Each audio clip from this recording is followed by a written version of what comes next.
আসসালামু আলাইকুম প্রিয় শিক্ষার্থী। অনেকেই সালাম দিচ্ছ। ওয়ালাইকুম আসসালাম। আশা করি সবাই ভালো আছো। ইনশাআল্লাহ আমরা ক্লাসটা এখনই শুরু করব। আমার ভয়েস ক্লিয়ার শোনা যাচ্ছে কিনা এবং ডিসপ্লে দেখা যাচ্ছে কিনা আমাকে একটু চ্যাট বক্সে জানাও।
আসসালামু আলাইকুম এভরিওয়ান, কি অবস্থা সবার? আশা করতেছি ভালো আছি আমরা। কেমন আছো সবাই?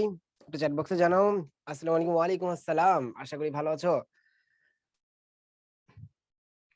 ওকে, আসসালামু আলাইকুম। ওয়ালাইকুম আসসালাম। এই তো আলহামদুলিল্লাহ। হ্যাঁ, এই তো আলহামদুলিল্লাহ ভালো আছি। তোমরা সবাই ভালো আছো? ওকে, জানাই ফেলো। আরে সেই ওকে, রুকাইয়া বলতেছে আলহামদুলিল্লাহ, রাহান বলছে ভালো আছে, মিসকাত ভালো আছে আলহামদুলিল্লাহ। ওকে, জোস। ওকে। ওকে, হ্যালো, ইয়া, হ্যালো। ওকে, ফাইন। আর কি বলছে? ওকে, অনেক ভালো আছি। হ্যাঁ, লেট ঈদ মোবারক। ঠিক আছে, গরু মাংস খাওয়া দাওয়া হয়েছে ভালো মতো? বেশি খেয়ে ফেলছো নাকি? তোমরা কিন্তু ঈদের আগেই পড়েছো ওই যে কার্ডিয়াক অনেক কিছু পড়েছো, হার্ট অ্যাটাক বা অ্যাথেরোস্ক্লেরোটিক প্লাগ মনে আছে? সো গরুর মাংস কি তেল বেশি করে খাইছো না কম খাইছো? আর নেহারি তেলের একটা মানে ভান্ডার, নেহারি খাইছো কয়জন? ওকে, খাই নাই ভাই। বেশি পাই নাই। ওকে, যত ইচ্ছা তত খাইছি। হায় হায়, এই তাহলে তোমাদের এই হার্ট শিখে লাভ কি হলো আগে?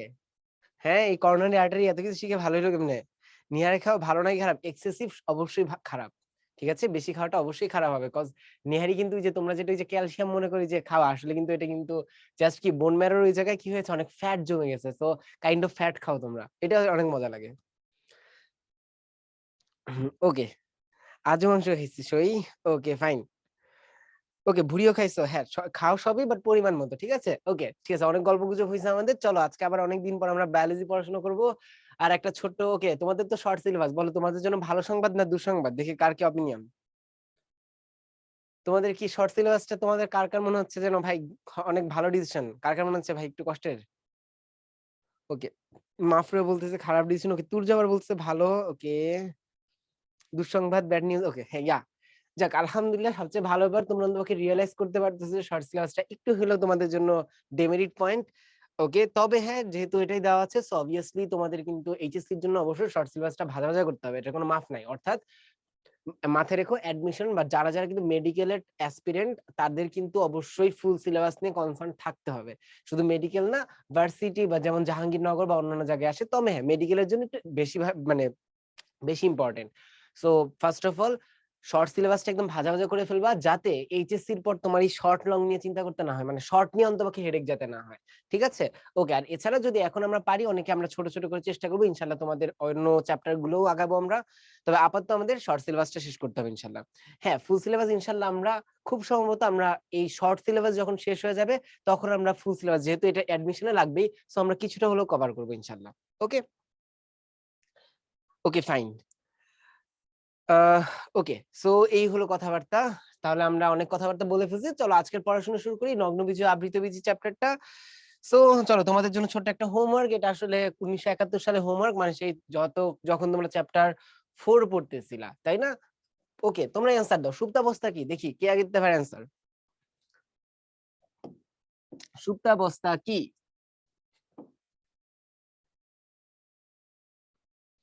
ওকে, হাই হাই, এই মনে আছে? খাইছে রে? নাকি নেট কানেকশন চলে গেছে? ভুলে গেছি। ওকে, এই তো মাশাআল্লাহ। ওকে, ইরা বলছে সবার আগে লক্ষণ প্রকাশের আগে হ্যাঁ, বাট সাদ আরো সুন্দরভাবে দিয়েছে জীবাণু প্রবেশ করা থেকে লক্ষণ প্রকাশ করা পর্যন্ত। অর্থাৎ জীবাণু প্রবেশ থেকে সাপোজ এই যে এখন ডেঙ্গু হচ্ছে, ডেঙ্গু জীবাণুটা প্রবেশের সাথে সাথেই কিন্তু আমাদের জ্বর হয়ে যাচ্ছে না। সো জীবাণু প্রবেশ থেকে ওই যে লক্ষণ প্রকাশ হওয়ার আগ পর্যন্ত সময় তাকে আমরা কি বলতেছি? সুপ্তাবস্থা বলতেছি। ঠিক যেমন আমরা যদি যেমন করোনা ১৪ দিনের কোয়ারেন্টাইন দেয়। কেন? কারণ ওই করোনার জীবাণুটা প্রবেশের পর ১৪ দিনের মধ্যে আসলে আমাদের কি হয়? আমাদের লক্ষণটা প্রকাশ পাওয়া শুরু হয়। ওকে, তারপরে বলছে সাইজন্ট। দেখি কার, কার মনে আছে সাইজন্ট কি ছিল? বলো তো সাইজন্ট কি ছিল? ওকে, হ্যাঁ, ওকে, হ্যাঁ, আর অনেকেই বলেছে সরি মানে আমি জাস্ট ১ম ২-৩ জনেরটা দেখে তারপরে আমি চলে গেছি। ওকে? সো যারা বলতেছো থ্যাংক ইউ। ওকে, ভুলে গেছি সমস্যা নাই। আরে কষ্ট পেও না। ভুলে যাওয়াটাই স্বাভাবিক। এই তো ওকে, রামিসা বলছে বহু নিউক্লিয়াস বিশিষ্ট প্রজাতি। ওকে, সরি পরজীবী। হ্যাঁ, মানে পরজীবীর যেই দশাটায় কি থাকে? বহু নিউক্লিয়াস বিশিষ্ট দশা। যেখানে ছিল কি ভাইয়া? বহু নিউক্লিয়াস বিশিষ্ট দশা। ওকে, দেখি এখানে তাহলে একটা ছোট্ট কোশ্চেন করি। কোশ্চেনটা হলো তোমাদের কি মনে আছে? যে আমাদের যদি বলি প্রি এরিথ্রোসাইটিক সাইজোগনি ওইটার সাইজন্টে কয়টা নিউক্লিয়াস ছিল? একটু ডিপের কোশ্চেন বাট আশা করি আমরা যারা ভালো মতো পড়েছি হোপফুলি আমাদের মনে আছে। ওকে, বাট না মনে না থাকলে আবার কষ্ট পেও না। ঠিক আছে? ওকে, ১,০০০ থেকে আরে সেই রামিসা বলছে জোস ১,০০০ থেকে ১২০০। সো আমি ধরে নিচ্ছি আসলে তুমি নিজেই মানে বই না দেখেই পারছো ইনশাআল্লাহ। ঠিক আছে? Thank you. ১,০০০ থেকে ১২০০ কিন্তু ছিল। ঠিক আছে? ওকে। সো ওকে, আরো একজন বলেছে অয়ন বলেছে। Thank you. ফাইন। ওকে, তারপরে দেখো আরেকটা জিনিস উদ্দীপকে উল্লিখিত জীবাণু, জীবাণুটা কোনটা? বলো তো জীবাণুর নাম কি ছিল? দেখি কার, কার মনে আছে এটা? জীবাণুর নাম কি? উদ্দীপকটা পড়ে বলো তো। বলেছে যে রক্ত পরীক্ষা করে বলছে যে জ্বরের কারণ একটি এককোষী অণুজীব যা কি হচ্ছে স্ত্রী মশকির মধ্যে তৈরি হয় আর মানুষের যকৃৎ কোষ ও লোহিত রক্তকণিকা ধ্বংস করে। ম্যালেরিয়া তো রোগটার নাম, জীবাণুটার নাম কি? দেখি কার, কার মনে আছে জীবাণুটার নাম কি? ওকে, রক্ত অধ্যায়ের বারিকা ছিল না। এইটা হলো একটু জাস্ট রিক্যাপিচুলেট করা এইজন্য। ওকে, প্লাজমোডিয়াম, ফাইন, নাইস। প্লাজমোডিয়াম। ওকে, সো বলেছে যে জনন প্রক্রিয়া অমেরুদণ্ডী পোষকে অর্থাৎ মশায় যেটা হয় আমরা স্পোরগ্নি পড়েছি। ও গ্যামিটগ্নি পড়েছি। তারপরে বলেছে লিখিত জীবাণুটি জীবন চক্রের যৌনক্রমের ব্যাখ্যা করো। সো যৌনক্রম তো আমরা খুব সুন্দর মতো একটা চার্ট পড়েছি, সো চার্টটা এপ্লাই করলেই হয়ে যাবে। ঠিক আছে? Okay, fine. So thank you. আসো চলো আজকের টপিক আমরা শুরু করি। B20 lecture 20। সো আজকে আমরা পড়বো নগ্নবীজি উদ্ভিদ সম্পর্কে। ওকে, তোমরা কি যারা ঢাকায় আছো তারা কি রমনা পার্কে গিয়েছো? বা যারা অন্যান্য জেলায় আছো, জেলার যে পার্ক আছে বা সেন্ট্রাল সব জেলাতে তো একটা পার্ক থাকে একটা না একটা। ওখানে কি এই ২ টা অবশ্য দেখার চান্স কম। এইটা মোস্ট প্রবাবলি দেখেছো। যে নারকেল গাছের মতো একটা দেখতে গাছ, বাট নারকেল গাছ অনেক লম্বা হয়, এটা তো লম্বা না। এটা খাটো। অর্থাৎ তোমার হাইটের মতো বা তোমার হাইটের চেয়ে একটু বেশি। এবং মাঝখানে একটা এরকম ফুলের মতো বিরাট একটা গোল দেখছো। দেখেছো কেউ? এই তো হ্যাঁ, এইটাই সেই সাইকাস। ঠিক আছে? খুব সম্ভবত এটা দেখেছো। অনেকে হয়তোবা খেয়াল করে নাই, এটা হতে পারে। বাট এটা একটু কমন আসলে। এই ২ টা তোমাদের দেখার কথা না। এই ২ টা বাংলাদেশে আসলেও রেয়ার। বাট এটা একটু কমন।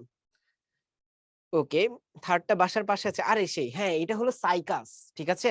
অর্থাৎ একদম পুরো নারকেল গাছের ছোট ভার্সন। ওকে, পাহাড়ে দেখছেন। হ্যাঁ, এই তো মাফ ওকে জোস। ফাইন। ওকে, ২ নাম্বারটা কলেজে আছে। কনিফার কলেজে থাকার চান্স তো একটু হলেও কম।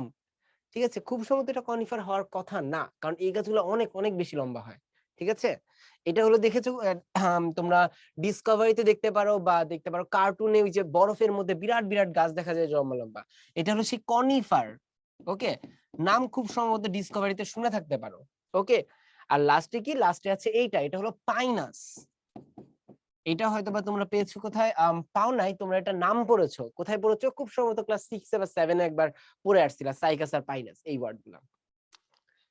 ওকে, বাস্তবেও দেখেছো জাস্ট। ওকে, জোস। হ্যাঁ, ক্রিসমাস ট্রি এই যে কনিফার থেকে ক্রিসমাস ট্রি। ওকে? ফাইন। ওকে। সো এই হলো আমাদের মোটামুটি ছোট্ট ডেসক্রিপশন ভাই নগ্নবীজ উদ্ভিদ নিয়ে। এখন আমরা একটু পেছনে চলে যাই। অর্থাৎ তোমাদের সেই আবার 9-10 থেকে ঘুরে আনি। ওকে। দেখি কার, কার মনে আছে ভাইয়া মার্কিউলিস ও হুইটেকার বলতো কয়টা সুপার কিংডমে ভাগ করে জীবজগৎকে? দেখি কার, কার মনে আছে?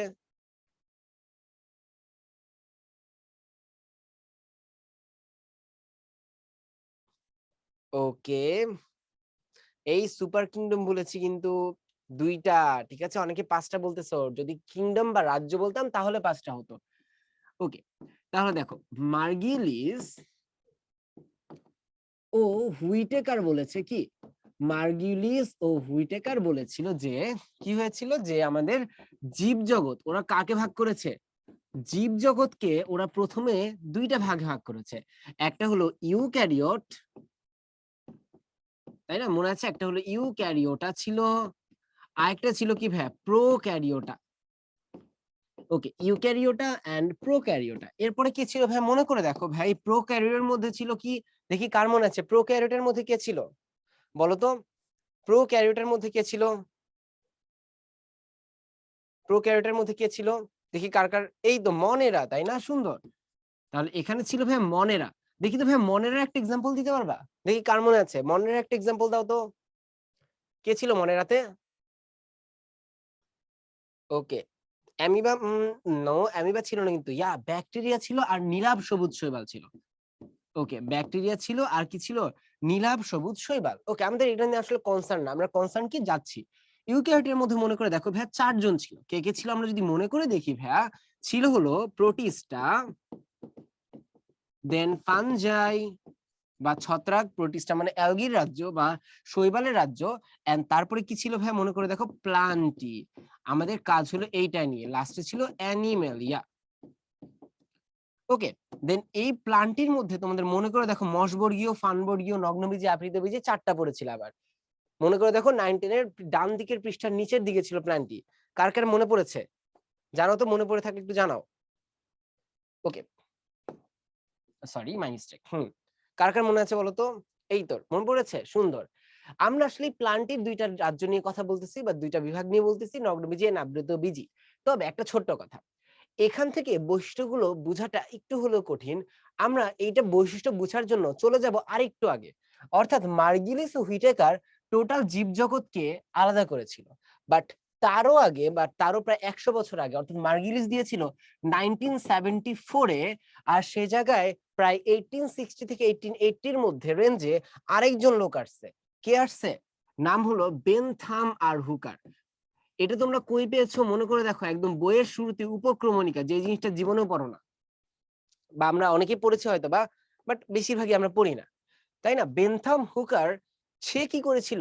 সে আরো আগে সে প্রথম একটা শ্রেণীবিন্যাস করেছিল শুধু উদ্ভিদের ভিত্তিতে। সেটা কি করেছে?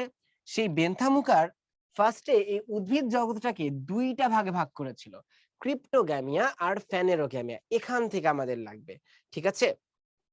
ওকে, সো মার্গিলিস হুইটেকার জাস্ট বলে আসার জন্য বললাম যে এটা একটু উন্নত প্রজাতির, সে পুরো জীবজগৎকে ভাগ করেছে। বাট এর আগে বেনথাম ও হুকার কি করেছিল? উদ্ভিদ জগৎকে ভাগ করেছিল। কিভাবে ভাগ করেছিল? একটা হলো ক্রিপ্টোগ্যামিয়া, আরেকটা ফ্যানেরোগ্যামিয়া। What is ক্রিপ্টোগ্যামিয়া? বলা হয় যে এরা বীজহীন, এটা হলো মেইন কথা, সিডলেস। আর এরা হলো স্ববীজী, এটা হলো মেইন কথা। ক্রিপ্টোগ্যামিয়া মানে কি? যাদের কিনা বীজ হবে না। সো বীজ হবে না মানে কি? তাদের ফুল ছিল না অবশ্যই, নয়তো বীজ হইতো। আর এদের কি? স্ববীজী এবং এরা কি? অবশ্যই ফুল আছে। এই ২ টা জিনিস অবশ্যই তোমাদের মাথায় রাখতে হবে। এটার কোনো মিস নাই। তাহলে দেখো এটা যেহেতু বীজ নাই, তাহলে এটা কিসের মাধ্যমে বংশবৃদ্ধি করে? স্পোরের সাহায্যে। আর এটা অবশ্যই বীজের সাহায্যে। ফাইন। সো এইটা একটু মাথায় রাখবো। তাহলে ১ম এ দেখো বেনথাম হুকার কি করেছিল? উদ্ভিদ জগৎকে ২ ভাগে ভাগ করেছে, ক্রিপ্টোগ্যামিয়া আর কি? ফ্যানেরোগ্যামিয়া। এখন কিসের ভিত্তিতে সে ভাগ করছে? বীজ হয় নাকি হয় না। সো বীজ যাদের হয় না তারা ক্রিপ্টোগ্যামিয়া, যাদের হয় তারা ফ্যানেরোগ্যামিয়া। এখন সে দেখলো ভাই এই ক্রিপ্টোগ্যামিয়ার মধ্যে কি আছে? এইটার মধ্যেই আছে ভাইয়া শৈবাল, ছত্রাক, দেন মশ, ফার্ন। সবকিছুকে সেটার মধ্যে দিয়েছে। তোমরা যেখানে পড়বা থ্যালোফাইটা, বা তোমরা যদি বইয়ে দেখো থ্যালোফাইটা, ব্রায়োফাইটা, টেরিডোফাইটা। বাট যেহেতু আমাদের এই চ্যাপ্টারের কনসার্ন এগুলো না, তাই জাস্ট আমি এক্সাম্পল গুলো বলে দিচ্ছি। ঠিক আছে? সো এখানে একটু ছোট্ট একটা জিনিস খেয়াল করো। বেন্থাম হুকার কিন্তু বা আগের মানুষ যে ছিল, আগের হিসাব অনুযায়ী এই শৈবাল ছত্রাকে উদ্ভিদের মধ্যে ধরা হইতো। বাট মার্গিলিয়াস ও হুইটেকার এসে এই ধারণা বাদ দেয় এবং তারা কিন্তু সুন্দর মতো এই যে দেখো প্রোটিস্ট আর ফানজাই ২ টা আলাদা করে, অর্থাৎ শৈবাল ছত্রাককে প্লান্টি থেকে বের করে নিয়ে চলে আসে। ঠিক আছে? ওকে। মশ আর ফার্ন কি? এটা তোমরা হয়তোবা দেখেছো, মস দেখেছো কি দেয়ালে দেখবা সবুজ কার্পেটের মতো হয়ে থাকে না, দেখেছো এরকম? স্পোর কি আমি আসবো, সমস্যা নেই, স্পোরে আমি আসবো, টেনশন নিও না। বাট মস দেখেছো তোমরা যে স্যাঁতসেঁতে দেয়ালে একটা ভেজা কার্পেটের মতো সবুজ হয়ে থাকে, ঘাসের মতো মনে হয়, ওইটাই হলো মস। আর ফার্ন হলো দেখবা একটু ধরো সাপোজ তোমাদের বাড়ির দেখবা ওই যে গ্যাসের জন্য একটা বাইরে একটা পাইপ যখন থাকে, সো ওই পাইপের পাশে দেখবা যে মানে যে জায়গায় একটু আলো বাতাস কম বা একটু স্যাঁতসেঁতে অবস্থা থাকে, সেখানে দেখবা ছোট্ট গাছের মতো অংশ থাকে বা গাছ তৈরি হয়, ছোট্ট চারা গাছের মতো মনে হয়। কাইন্ড অফ দেখতে অনেকটা এরকম হয় যে এটা যদি মেইন মূল হয়, সো জাস্ট নারকেল গাছের ছোট ভার্সন বলতে পারো। বাট মানে যে কাণ্ডটা এত বেশি শক্ত না, নরম, এবং নিচে দেখবে এরকম পেঁচানো কিছু পাতা থাকে। সো এইটাই হলো সেই ফার্ন, মানে একদম ছোট্ট অবস্থাটা, ঠিক আছে? ওকে, মস আর ফার্নের পার্থক্য কি? মসের মধ্যে তুমি কোনো কাণ্ড বা পাতা দেখতে পারবা না, বাট ফার্নের মধ্যে যেটা বললাম, এই যে কাণ্ড দেখতে পারছো, পাতা, বাট এটা মিনিয়েচার ভার্সন, ছোট ভার্সন, ঠিক আছে? ওকে, এখন একটা হ্যাঁ, ঢেঁকি শাক, এই তো ভালো এক্সাম্পল দিয়েছো, ঢেঁকি শাক তোমরা এটা হয়তো পড়েছো। ওকে, পুষ্পক মানে যাদের ফুল হয়, পুষ্প মানে হলো ফুল, আর অপুষ্পক মানে যাদের ফুল হচ্ছে না। তাহলে দেখো ফুল হলে, ফুল যদি হয় তাহলেই তো বীজ হবে, ফুল যদি না হয় বীজ হওয়ার সুযোগ আছে না? ভাইয়া বীজ হওয়ার তো কোনো সুযোগ নাই, এই জন্যই বলা হচ্ছে, ঠিক আছে? না, মার্গিলিস ও হুইটেকার দুইজন। ওকে, এখন এখান থেকে আর কি লাগবে আমাদের, খেয়াল করো, তারা বলেছে বীজহীন অপুষ্পক, মানে ফুল হয় না এবং বীজও হয় না, এমন এক্সাম্পল কারা কারা? শৈবাল, ছত্রাক, মস, ফার্ন এরা। আর বীজও হয় এবং ফুলও হয়, তাদের এক্সাম্পল হলো দুইটা, এইটাই হলো আমাদের আজকের কনসার্ন, একটা হলো নগ্ন বীজি, আরেকটা হলো ভাইয়া আবৃত বীজি। ওকে, সো এই দুইটা তারা ভাগ করেছে, সো এই ভাগটা একটু জেনে রাখবো। আজকে আমাদের কাজ হলো ডান দিক নিয়ে কথাবার্তা বলবো, ঠিক আছে? ওকে, এখন আসি একটা ছোট্ট কথা, এখান থেকে আরেকটা অবজেক্টিভ আসে। কি অবজেক্টিভ আসে ভাইয়া? এই যে বেন্থাম হুকার তারা যে ক্লাসিফিকেশনটা দিয়েছে, এইটা তারা উল্লেখ করেছে জেনেরা প্ল্যান্টারাম নামক একটা বই, জেনেরা প্ল্যান্টারাম, এই বইয়ের নামটা জেনে রাখবা। এবং এই বইটা ছিল 3 খণ্ড বিশিষ্ট। ওকে, উপক্রমণিকা থেকে একটু কষ্ট করে আমরা এই বেন্থাম হুকারের ক্লাসিফিকেশনটা একটু পড়ার চেষ্টা করব, এটা কিন্তু ইম্পর্টেন্ট। অর্থাৎ এটা পড়লে দেখবা তোমার এই বৈশিষ্ট্য মনে রাখাটা একদম ইজি হয়ে যাচ্ছে, ঠিক আছে? ওকে, তাহলে চলো এখন আমরা একটু সামনে যাই, আমরা একটু নগ্নবীজি উদ্ভিদ নিয়ে কথাবার্তা বলি। সো আসো ভাই, নগ্নবীজি উদ্ভিদ নাম থেকে কি বুঝতেছো ভাইয়া? নগ্ন বীজ, বীজ নগ্ন মানে কি বুঝাচ্ছে? মানে বুঝাচ্ছে যে বীজটা আসলে উন্মুক্ত। অর্থাৎ নরমালি আমরা কি দেখি, বীজ কই থাকে বলতো? নরমালি আমরা দেখি, ধরো তুমি যদি একটা আমের কথা চিন্তা করো, এই যে আমরা আম খাচ্ছি, এই যে সিজন গেল মাত্র, সো কি দেখা যাচ্ছে যে আমের ভিতরে বীজটা কি ভিতরে থাকে, বাইরে ফল অংশটা, আমরা খাই কিন্তু ফল অংশটা। অর্থাৎ বীজ কিন্তু তুমি বাইরে থেকে বুঝতে পারতেছো না, তোমার বীজটা কি হয়ে থাকে, ফল দিয়ে আবৃত হয়ে থাকে। বাট ওদের ক্ষেত্রে বীজটা আবৃত হয়ে থাকে না, বীজটা কি হয়ে থাকে, উন্মুক্ত হয়ে থাকে।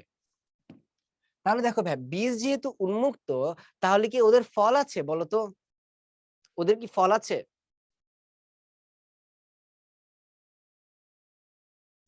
এই তো, ফল আছে? জানি না, এই চিন্তা করো, দেখো ওদের বীজ, আমরা বলতেছি কি বীজ তোমার আবৃত, আমের কথা চিন্তা করো, কি হয় বীজের বাইরে আমের ফলের লেয়ারটা থাকে না? তো তুমি তো ফল অংশটা খাও, তুমি তো বীজ খাচ্ছ না, বীজ তো ফেলে দিচ্ছ, আইট যেটা আমরা বলি। তাহলে এই আইট কি তুমি বাইরে থেকে দেখতে পারো না? ফল দিয়ে আবৃত থাকে। তাহলে ওদের আমি বলতেছি কি, ওদের বীজটাই বাইরে থাকে। যেহেতু বীজ বাইরে থাকে, তাহলে বীজ তো বাইরে থাকার লজিক কি ভাই? অবশ্যই ফল নাই, কারণ ফল যদি থাকতো তাহলে কি আমরা বীজ দেখতে পারতাম বাইরে থেকে? বা বীজ কি উন্মুক্ত থাকতো? আমরা কি বুঝতে পেরেছি? ওকে, এই তো শিওর, তাই না? তার মানে আমরা বুঝতেছি ভাইয়া বীজ উন্মুক্ত। তাহলে এখান থেকে আমরা বুঝতেছি কেন বীজ উন্মুক্ত। কারণ বীজ উন্মুক্ত থাকতেছে, কারণ কি ফল নেই। কারণ ফল থাকলে তো এটা উন্মুক্ত থাকতো না, যেহেতু ফল নেই তার জন্যই কি হচ্ছে, তার জন্য এটা উন্মুক্ত। ফাইন, এখন একটু চিন্তা করো ভাই, একটু মনে করে দেখো, 9-10 তোমরা পড়েছিলা, আমরা জানি স্ত্রী স্তবকের পার্ট কি কি ছিল, 3টা ছিল। কি কি ছিল বলতো? গর্ভমুণ্ড, গর্ভদণ্ড আর গর্ভাশয়। এখন বলতো ভাইয়ারা, কোন অংশটা ফলে পরিণত হয়? দেখি কে আগে বলতে পারে কোন অংশটা ফলে পরিণত হয় 3টার মধ্যে। এই তো, ওকে, তাবাসসুম বলছে, ইরা বলছে, ইয়া, গর্ভাশয়। সুন্দর, তাই না?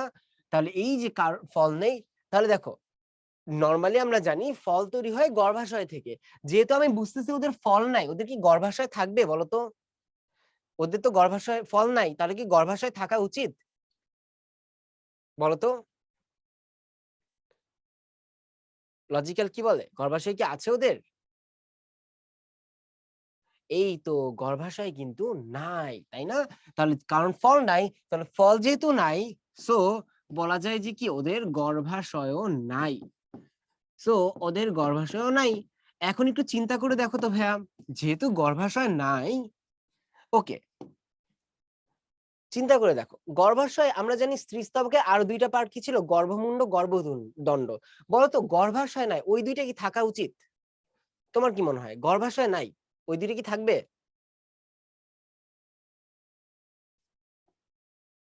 ওই ২ টাও কিন্তু থাকতেছে না, তাই না? কারণ কি? আল্টিমেটলি দেখো গর্ভাশয়ই নাই। তার মানে আমাদের তো এই স্ট্রাকচারটাই কি ঠিকমতো কাজ করতেছে না। তার মানে অন্য ২ টা থেকেও আসলে লাভ হবে না তো। কারণ আমাদের অন্য ২ জনের কাজই হলো তোমার পরাগরেণুটাকে গর্ভাশয় পর্যন্ত নিয়ে যাওয়া। যেহেতু গর্ভাশয় নাই ওরা কই নিয়ে যাবে? কাইন্ড অফ ধরো তুমি একটা রোড বানাইছো, ধরো তোমার ডেস্টিনেশন হলো A, এখন তুমি যাচ্ছ B থেকে, ঠিক আছে? B থেকে তুমি A তে যাচ্ছ। এখন তুমি রাস্তা বানানোর সময় ধরো এই পর্যন্ত বানায় যদি রেখে দাও, লাভ হবে? অবশ্যই না। এই জায়গাটাই তো সেই গর্ভাশয়টা। অর্থাৎ এই শেষ অংশটাই নাই। তাহলে এইটুক থেকে হোয়াইট কালার দিয়ে লাভ আছে? এই রাস্তা দিয়ে আমি পৌঁছাতে পারবো এতে? পারবো না। তাহলে পরাগরেণু যে গর্ভাশয় নাই, তার মানে কি এই ২ টা গর্ভমুণ্ড, গর্ভদণ্ড থেকে লাভ আছে? ও তো পৌঁছাইতেই পারবে না, তাই না? তাহলে কি হচ্ছে? তাহলে এই অবস্থা কিন্তু নাই। অর্থাৎ কি ওদের মধ্যে কিন্তু তাহলে কি হবে না? গর্ভমুণ্ড ও গর্ভদণ্ড নেই। ফাইন। এখন একটু ভাই চিন্তা করি তো, গর্ভমুণ্ড আর গর্ভধারণ নাই। তোমরা একটু মনে করে দেখো 19 একটা ছবি পড়েছিলে। কি ছবি ছিল এরকম? কাইন্ড অফ, আমার যদি ভুল না হয়ে থাকে খুব সম্ভবত তোমরা এরকম একটা ছবি পড়ার কথা। মনে আছে? এটা ছিল আমাদের গর্ভাশয়টা, এটা ছিল গর্ভদণ্ডটা, এরকম একটা ছবি ছিল না, মনে আছে? এবং ছবির এখানে একটা বিরাট এরকম কোষ ছিল। তার মধ্যে কি ছিল? এখানে ছিল ডিম্বাণু, তারপরে ধরো এখানে ছিল আমাদের সহকারী কোষ, তারপরে আমাদের উপরের দিকে ছিল কি আমাদের ৩ টা প্রতিপাদ কোষ, এন্ড মাঝখানে ছিল শস্য। দেখো তো এই ছবিটার কথা মনে পড়ে কিনা? মনে পড়ে? এই তো মনে আছে এই ছবিটা? ওকে, ছিল বাট ওই চ্যাপ্টার পড়ি নাই। ঠিক আছে, সমস্যা নাই। এখন না পড়লেও টেনশন নাই। এই ছবিটা যাদের মনে হচ্ছে আই থিংক মনে হচ্ছে, ঠিক আছে? না মনে থাকলেও কোনো সমস্যা নাই। জাস্ট চিন্তা করি। তোমার ওই যে মনে আছে পরাগরেণু থেকে তো আমাদের নিষেক মানে কি? নিষেক মানে ভাইয়া এখানে কি হবে? এখানে পুং গ্যামেট অর্থাৎ মেল গ্যামেট আর ফিমেল গ্যামেট বা স্ত্রী গ্যামেট মিলিত হবে। আমরা তো শিখেছি এটা। তাহলে এখানে আমরা এই যে গোলাপি কালার দিয়ে বলতেছি ভাই স্ত্রী গ্যামেট, তাই না? স্ত্রী গ্যামেট ছিল এটা। আর এখান থেকে পুং গ্যামেটটা এভাবে আসে, অর্থাৎ গর্ভদণ্ড দিয়ে আসে, এসে এটা কি হয়? ডিম্বক রন্ধ্র দিয়ে প্রবেশ করে না? মনে করে দেখো এই ছিদ্রটার নাম কি ছিল ভাইয়া? এই ছিদ্রটা ছিল ডিম্বক রন্ধ্র, তাই না? তাহলে এই যে পুং গ্যামেট গুলো আসলো, ওরা কি হয়? এই ডিম্বক রন্ধ্র দিয়ে প্রবেশ করে মিলিত হয়। এখন একটু চিন্তা করো ভাইয়া, ওদের তো গর্ভমুণ্ড গর্ভধারণ নাই। তাহলে ডিম্বক নরমালি পরাগরেণু কে গ্রহণ করে বলতো দেখি? এই ৩ টা পার্টের মধ্যে গর্ভমুণ্ড, গর্ভদণ্ড আর গর্ভাশয়। এই ৩ টার মধ্যে সবচেয়ে উপরে কে থাকে? আমরা যদি মনে করে দেখো, ছবিটা অনেকটা এরকম ছিল না? এরকম ছিল না বলতো? এটা ছিল তোমার গর্ভমুণ্ড, এটা ছিল গর্ভদণ্ড, আর এটা ছিল ভাইয়া গর্ভাশয়। ছবিটা মনে পড়তেছে? লম্বা করে যদি আঁকি, এর মধ্যে পরাগরেণু কোথায় আসতো মনে আছে? এখান থেকে পরাগরেণু গুলো দৌড়ায় দৌড়ায় লাফায় লাফায় আসতো কোথায়? গর্ভমুণ্ডে আসতো না? অর্থাৎ গর্ভমুণ্ডই তো এই পরাগরেণুগুলো গ্রহণ করত, এবং গ্রহণ করে বিভিন্ন পরিবর্তন তোমরা পড়েছো, নালীকোষ, জেনারেটিভ কোষ, অত ডিটেইলস আমি যাব না। সো এই পরাগরেণু গ্রহণ করার পর কি হইতো? এই যে এই পরাগরেণু গর্ভদণ্ড দিয়ে যাইতো যাইতো যে এখানে আসতো। মনে পড়তেছে? এই তো, তাই না? তাহলে দেখো নরমালি স্বাভাবিক অবস্থায় আবৃতবীজী উদ্ভিদে তোমরা যেটা 19 এ শিখেছো, পরাগরেণু গ্রহণের কাজ কার? গর্ভমুণ্ডের। এখন একটু চিন্তা করো, ওর তো গর্ভমুণ্ডও নাই, গর্ভদণ্ডও নাই, গর্ভাশয়ও নাই। তাহলে পরাগরেণু কি এত কষ্ট করবে? ও কি সরাসরি ডিম্বক রন্ধ্রে চলে যাবে না? বলতো?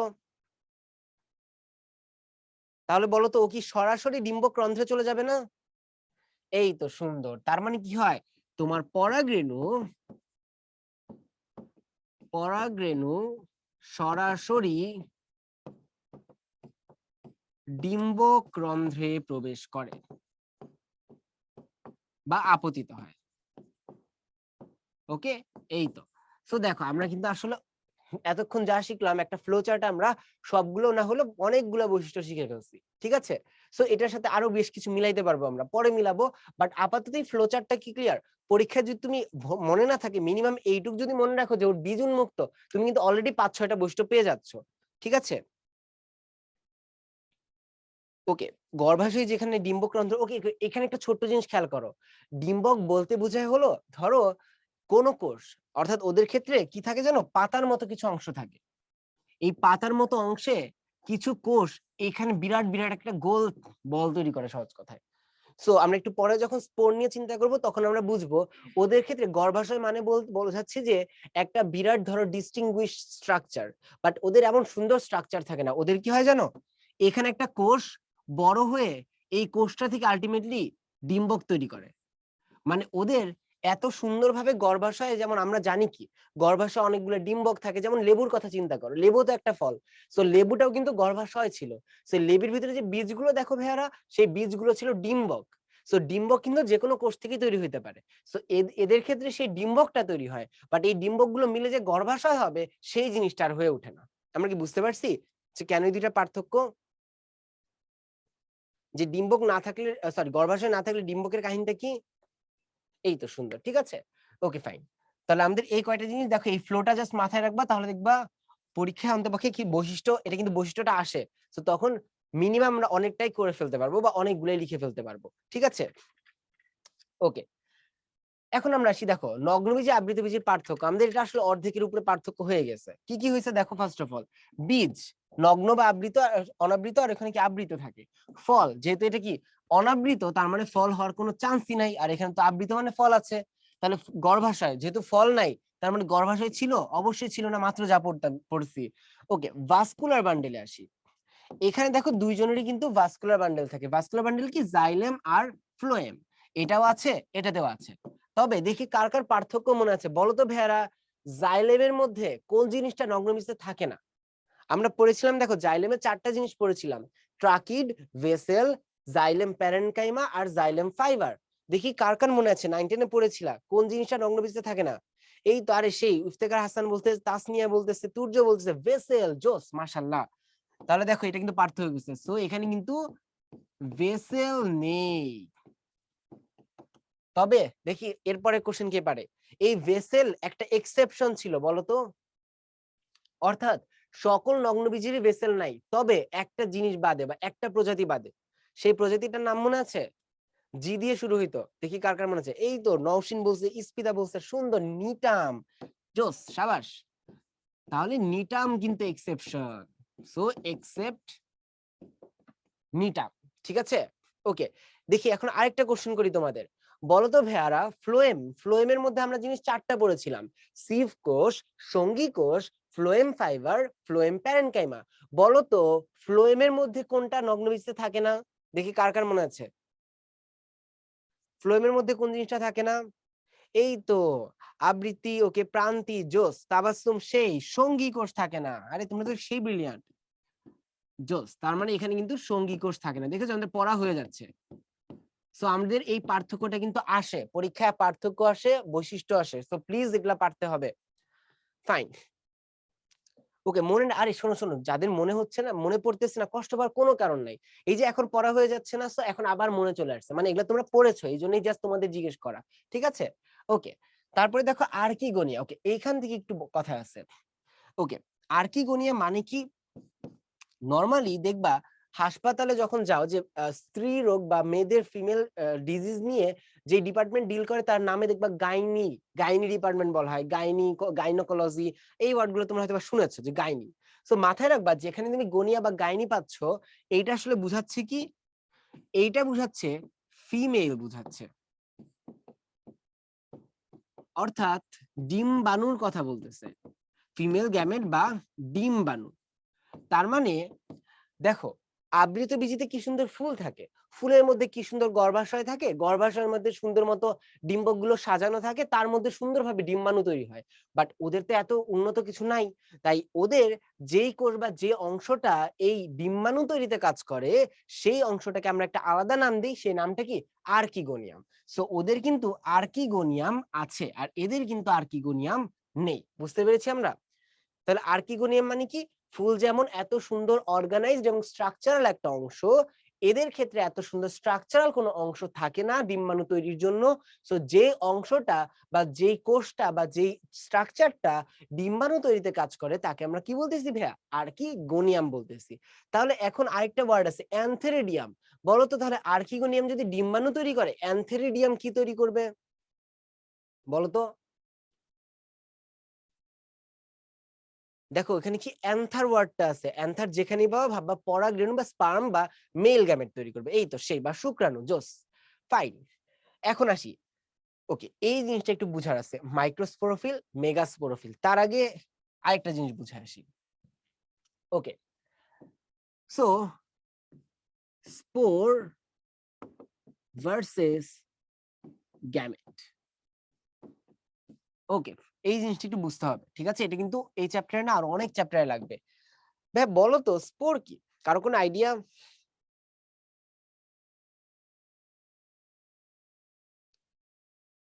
ওকে, আর্কিগোনিয়া, আর্কিগোনিয়াম, ওকে আর্কিগোনিয়াম বলতে বহুবচন, আর্কিগোনিয়াম হলো এক বচন, আর আর্কিগোনিয়েট মানে যাদের আর্কিগোনিয়াম থাকে, ঠিক আছে? ওকে, এটা আমার কোশ্চেন ভাইয়া, no idea. Okay fine fine. Okay, Ramis একটা সুন্দর কথা বলেছে অযৌন জনন। ওকে, ফারুক সুন্দর বাংলাটা বলেছে রেণু, ঠিক আছে। ওকে, আরে ইস্পিতা জোস একটা কথা বলেছে যাদের নিষেক হয় না, সুন্দর। ওকে জোস, চলো আমরা একটু দেখি। ওকে, চলো সবকিছু ভুলে যায় আপাতত। ধরো চিন্তা করো একটা মেল, মানে কোন একটা পুরুষ গাছ বা পুরুষ অ্যানিমেলের কথা বলতেছি, তার এখানে টুয়েন ছিল মাতৃ জনন কোষ। সেই টুয়েন থেকে ভাই তোমরা কি বলবে ভাই, এখানে মিওসিস প্রক্রিয়ায় কি তৈরি হয়, 4টা এন তৈরি হয়, তাই না? এন গুলো কি হ্যাপ্লয়েড, আর এদের কি বলা হয়, জনন কোষ। এখন যদি আমি আরেকটা কোশ্চেন করি ভাইয়া, ধরো ফিমেলের ক্ষেত্রে বলতেছি, সো ফিমেলের ক্ষেত্রে দেখি 2n, এখান থেকেও সেম হবে ভাই, কি হবে, এখান থেকেও এটা একটা এন, আরেকটা এন তৈরি হবে, আরেকটা এন, এন আরেকটা এন, অর্থাৎ 4টা এন তৈরি হবে, তাই না? সো আমরা এটা কিন্তু নরমাল কেস আমরা জানি। এখন এর মধ্যে একটু চলো নামগুলো দেখি আমরা ভাই, 2n গুলোকে বলতেছি কি, জনন মাতৃকোষ। সো এটা কি ভাই, জনন মাতৃকোষ। তারা এটা, এই যে 2n, এই 2nটা, আর এই যে এন গুলো আছে ভাই, এন গুলোর নাম কি, এন গুলোর বলা হয় জনন কোষ। ওকে, এগুলো হলো নরমাল কথাবার্তা। ওকে, এবার একটু চিন্তা করি, তুমি স্বাভাবিকভাবে কি শিখেছো ভাই? আমি স্বাভাবিকভাবে শিখেছি যে মেল একটা গ্যামেট এন আসবে, ফিমেল একটা গ্যামেট এন আসবে, এই দুইটা এন মিলে একটা টুয়াইস এন কোষ তৈরি করবে। এই কোষটাকে আমরা বলতেছি ভাইয়া জাইগোট। এন্ড এই জাইগোট থেকে পরবর্তীতে কি হবে, পরবর্তীতে নতুন জীব তৈরি হবে, তাই তো? এন্ড এখানে একটা কথা, এই যে মিলিত হচ্ছে, এই মিলিতটাকে আমরা কি বলতেছি, নিষেক বলতেছি, তাই তো? এইটুকু কি ক্লিয়ার না? আমরা আমরা শিখেছি না? বলো এইটুকু কারো কোনো কোশ্চেন আছে? ইয়েলো ফ্লো চার্টটায় কি হয়, একটা মেল গ্যামেট, মানে একটা মেল গ্যামেটও বলা দরকার নেই, একটা জনন কোষ আসবে, একটা এই ফিমেল জনন কোষ আসবে, দুইজন মিলে জাইগোট তৈরি করবে। সো এই যে দুইজন মিলে জাইগোট হচ্ছে, তাহলে এখানে কি হচ্ছে দেখো, জনন কোষ, জনন কোষ কি করতেছে, নিষেক বা মিলনের মাধ্যমে নতুন জীব তৈরি করতেছে, বলা যায় না? তাহলে যে সকল জনন কোষ থেকে মিলন বা নিষেকের দরকার হয় নতুন জীব তৈরির জন্য, সেই জনন কোষটাকে আমরা কি বলি, গ্যামেট বলি। বুঝতে পারছি তাহলে গ্যামেট জিনিসটা কি, যে যেখান থেকে নিষিক্ত হওয়ার জন্য বা যেখান থেকে নতুন জীব তৈরির সময় যদি নিষিক্ত হইতে অবশ্যই হয়, তাকে আমরা কি বলি, গ্যামেট বলি। আর এই ধরনের জননটাকে আমরা বলি হলো যৌন জনন বা সেক্সুয়াল রিপ্রোডাকশন। দেখো কার কোনো কোশ্চেন আছে এখানে, বলো তো? ক্লিয়ার আমরা গ্যামেট ব্যাপারটা কি? আমরা যদি ক্লিয়ার হই তাহলে আমরা স্পোরে যাই। ওকে, আমরা ক্লিয়ার? ওকে, লাস্ট আরেকবার বলতেছি, দেখো যদি এমন হয় যে জনন কোষ থেকে নতুন জীব তৈরি হওয়ার সময় যদি এমন হয় যে এই দুইটা জনন কোষ মানে ওর অবশ্যই ওর কাউন্টার পার্ট অর্থাৎ মেল যদি হয় ওর ফিমেলের সাথে মিলিত হওয়ার প্রয়োজন আছে, তবে এই জনন কোষটাকে আমরা বলি কি গ্যামেট বলতেছি। ঠিক আছে, এখন তাহলে স্পোর কি, তাহলে খেয়াল করি যদি এমন হয় এই যে এন ও যদি মিলিত না হয়ে ডিরেক্ট বা নিষেক ছাড়াই, যদি ও নিষেক ছাড়াই নতুন জীব তৈরি করে, তখন ওর নাম দিই কি আমরা, তখন ওকে বলি ভাইয়া স্পোর। আর এইটা এক ধরনের অযৌন জনন। আমরা কি দেখো স্পোর আর গ্যামেট ক্লিয়ার, আমরা কি বুঝতে পেরেছি যে দুইটাই জনন কোষ, বাট গ্যামেট কখন বলবো যদি এমন হয় ওর সাথে আরেকজনের মিলিত হইতে হবে, তখন তাকে বলি গ্যামেট। আর স্পোর মানে কি যদি এমন হয় ওর সাথে কোনো মিলিত হওয়ার প্রয়োজন নাই, তবে তাকে বলি স্পোর। ওকে, না না মেল না ফিমেলও পারতে পারে, এই না মানে আমি জাস্ট এক সাইড দেখাইছি, ঠিক আছে, স্পোর কিন্তু মেল ফিমেল হইতে পারে, ঠিক আছে, এটা কিন্তু হেডেক না। মানে হেডেক হলো যদি এমন হয় কোন সেল থেকে নতুন কিছু জনন মানে নিষেক ছাড়াই যদি কোষ তৈরি হয়, জীব তৈরি হয়, তবে তাকে স্পোর বলি। ঠিক আছে, ওকে স্পোর কে ওকে না ওকে আসতেছি স্পোর নিয়ে ডিটেইলস আমি আসবো, সমস্যা নাই, আপাতত বেসিকটা বুঝতে পারছি নাকি। চলো এবার একটু অন্যভাবে চিন্তা করি। ওকে স্পোর কি ভাই সবসময় এন, না স্পোর আসলে এন না, স্পোর 2n ও হইতে পারে। ঠিক আছে, এটা ডিপেন্ড করে অবস্থার অনুযায়ী। ঠিক আছে, আসতেছি আমরা কেমন অবস্থা হইতে পারে। যেমন চলো একটা জিনিস চিন্তা করি, ধরো সাইকাসের ক্ষেত্রে সাপোজ কি হলো, ধরো বা নগ্নবীজি উদ্ভিদের 2n একটা মাতৃ জনন কোষ ছিল। সো বলবো ভাই 2n থেকে মিওসিস 1 এ আমরা জানি ভাই কি হয়, দুইটা এন তৈরি হয়। দেন এই দুইটা এন থেকে ভাই আমরা শিখেছি মাইটোসিস মানে মিওসিস 2 এর মাধ্যমে আরো দুইটা এন হবে, সেম ভাবে এখানে আরো দুইটা এন হবে। ওকে, এখন ধরো সাপোজ বললাম যে এই এনটা থেকে আরো সুন্দর করে আরো দুইটা সাপোজ এন হইতেছে। ঠিক আছে, ওকে, বা ধরো এটা যদি ভুলেও যাও এটাও কোনো সমস্যা নেই, একই কথা, ধরো এই যে এন পর্যন্ত হয়েছে। এখন ধরো আমি বললাম যে ভাইয়া এই এন থেকে যখন জীব তৈরি হবে, তখন অবশ্যই পাশ থেকে আরেকটা ফিমেল এন আসতে হবে এবং দুইজন মিলে একসাথে জাইগোট তৈরি করে, অর্থাৎ নতুন নগ্নবীজি উদ্ভিদ তৈরি হয়, বীজ তৈরি হয়। ঠিক আছে, এটা কি করতেছে আমরা 2n কে মিওসিসে যাচ্ছি, মিওসিস 1 মিওসিস 2। ঠিক আছে, এন্ড এইখানে যেই গ্যামেটটা বা যেই গ্যামেটটা তৈরি হলো বা যেই কোষটা তৈরি হলো, এই জনন কোষটা আরেকটা কি করতেছে, আরেকটা ফিমেলের সাথে মিলে তৈরি করতেছে নতুন কোষ। আমরা কি একটু বুঝতে পারছি? অর্থাৎ আগের ছবিটাই যে চিন্তা করো, এই যে এই ছবিটা আঁকছি আমি, এই যে ব্লু কালারটা, ঠিক আছে, জাস্ট ব্লু কালারটা গেছি, ব্লু কালারটা বুঝতে পেরেছিলাম না? অর্থাৎ এটা একটা মেইল কেস আঁকতেছি আমি, যেখানে এটা হলো ভাই আমাদের জনন মাতৃকোষ, আর এইটা হলো আমাদের জনন কোষ। এই জনন কোষটা কি মেল জনন কোষ, তার সাথে বলতেছি ভাই এখানে আরেকটা ফিমেল আসলো, এসে নতুন জীব তৈরি করলো। এটুকু বুঝতে পারছি আমরা কি আঁকলাম আমি? ওকে, এই ছবিটা বুঝেছি, এইটুকু বুঝেছি যতটুকু বললাম, ক্লিয়ার একটু? ফাইন, এখন একটু চিন্তা করি ভাই বলতো এই এনটার নাম কি দিব আমরা, এইটার নাম কি দিব, গ্যামেট না স্পোর? বলো এটার নাম কি দিব, গ্যামেট নাকি স্পোর, কি বলবো বলো তো কি হওয়া উচিত? এই তো জোস, মাশাআল্লাহ, গ্যামেট। এখন একটু অন্যভাবে চিন্তা করো, একটু চিন্তা করো, দেখো এই যে গ্যামেটটা তৈরি হইলো, নতুন জীব তো এটা, তাই না ভাই? এটা কি আমাদের নতুন জীব? অবশ্যই সত্য, মানে 2n থেকে জাইগোট হয়ে তো আলটিমেটলি নতুন জীবই হবে। আমি এখন মাঝখানে জিনিসপত্রগুলো ভুলে যাও, আমি যদি ধরো চিন্তা করি যে তুমি ঢাকা থেকে সাপোজ চিটাগাং যাচ্ছ, এখন সাপোজ এমন হলো তুমি ঢাকা থেকে প্রথমে কুমিল্লা গেলা, যে একদিন থাকলা, থেকে তুমি চিটাগাং গেলা। সো তোমার যদি কেউ জিজ্ঞেস করে যে তুমি কই গেছো, বা তুমি বলবা কি ভাই আমি ঢাকা থেকে চিটাগাং গেছি। সো কাইন্ড অফ আমি যদি মাঝখানে এগুলো চিন্তা না করি, আসলে কি হয়েছে, এই 2nটা থেকে তো আলটিমেটলি নতুন জীব হয়েছে। টেকনিক্যালি কথা তো এটাই সত্য, সত্য না? হ্যাঁ, মাঝখানে বেশ কিছু প্রসেস হয়েছে, বা টেকনিক্যালি কি হয়েছে 2n থেকে তো নতুন জীব হয়েছে। বাট দেখো তো 2n কি নিজে কোনো নিষেক হয়েছে বলতো? 2n এর কি নিজের কোনো নিষেক হয়েছে? মানে ও নিজে কি নিষিক্ত হয়েছে? ও নয় কোষ তৈরি করে নিষিক্ত করেছে ওই কোষটা, ও নিজে কি নিষিক্ত হয়েছে? হয় নাই। তাহলে বলতো ভাইয়া ওর নাম আমরা কি দিব, স্পোর না গ্যামেট? কারণ ওর তো কিছু একটা নাম দিতে হবে। তখন বলো তো ওর নাম কি দিব আমরা, স্পোর নাকি গ্যামেট? এই তো ওর নাম কিন্তু তখন স্পোর হয়ে যাচ্ছে। বুঝতে পেরেছি আমরা? ঠিক আছে, আমরা কি ক্লিয়ার? ওকে, এখন এই জন্যই দেখবা সাইকাসের ক্ষেত্রে যে মেল স্পোর আছে বা পুং স্পোর যা তৈরি করে সেটাকে আমরা বলি হলো মাইক্রোস্পোর। কি বলি ভাই? মাইক্রোস্পোর বলি। কার ক্ষেত্রে? সাইকাসের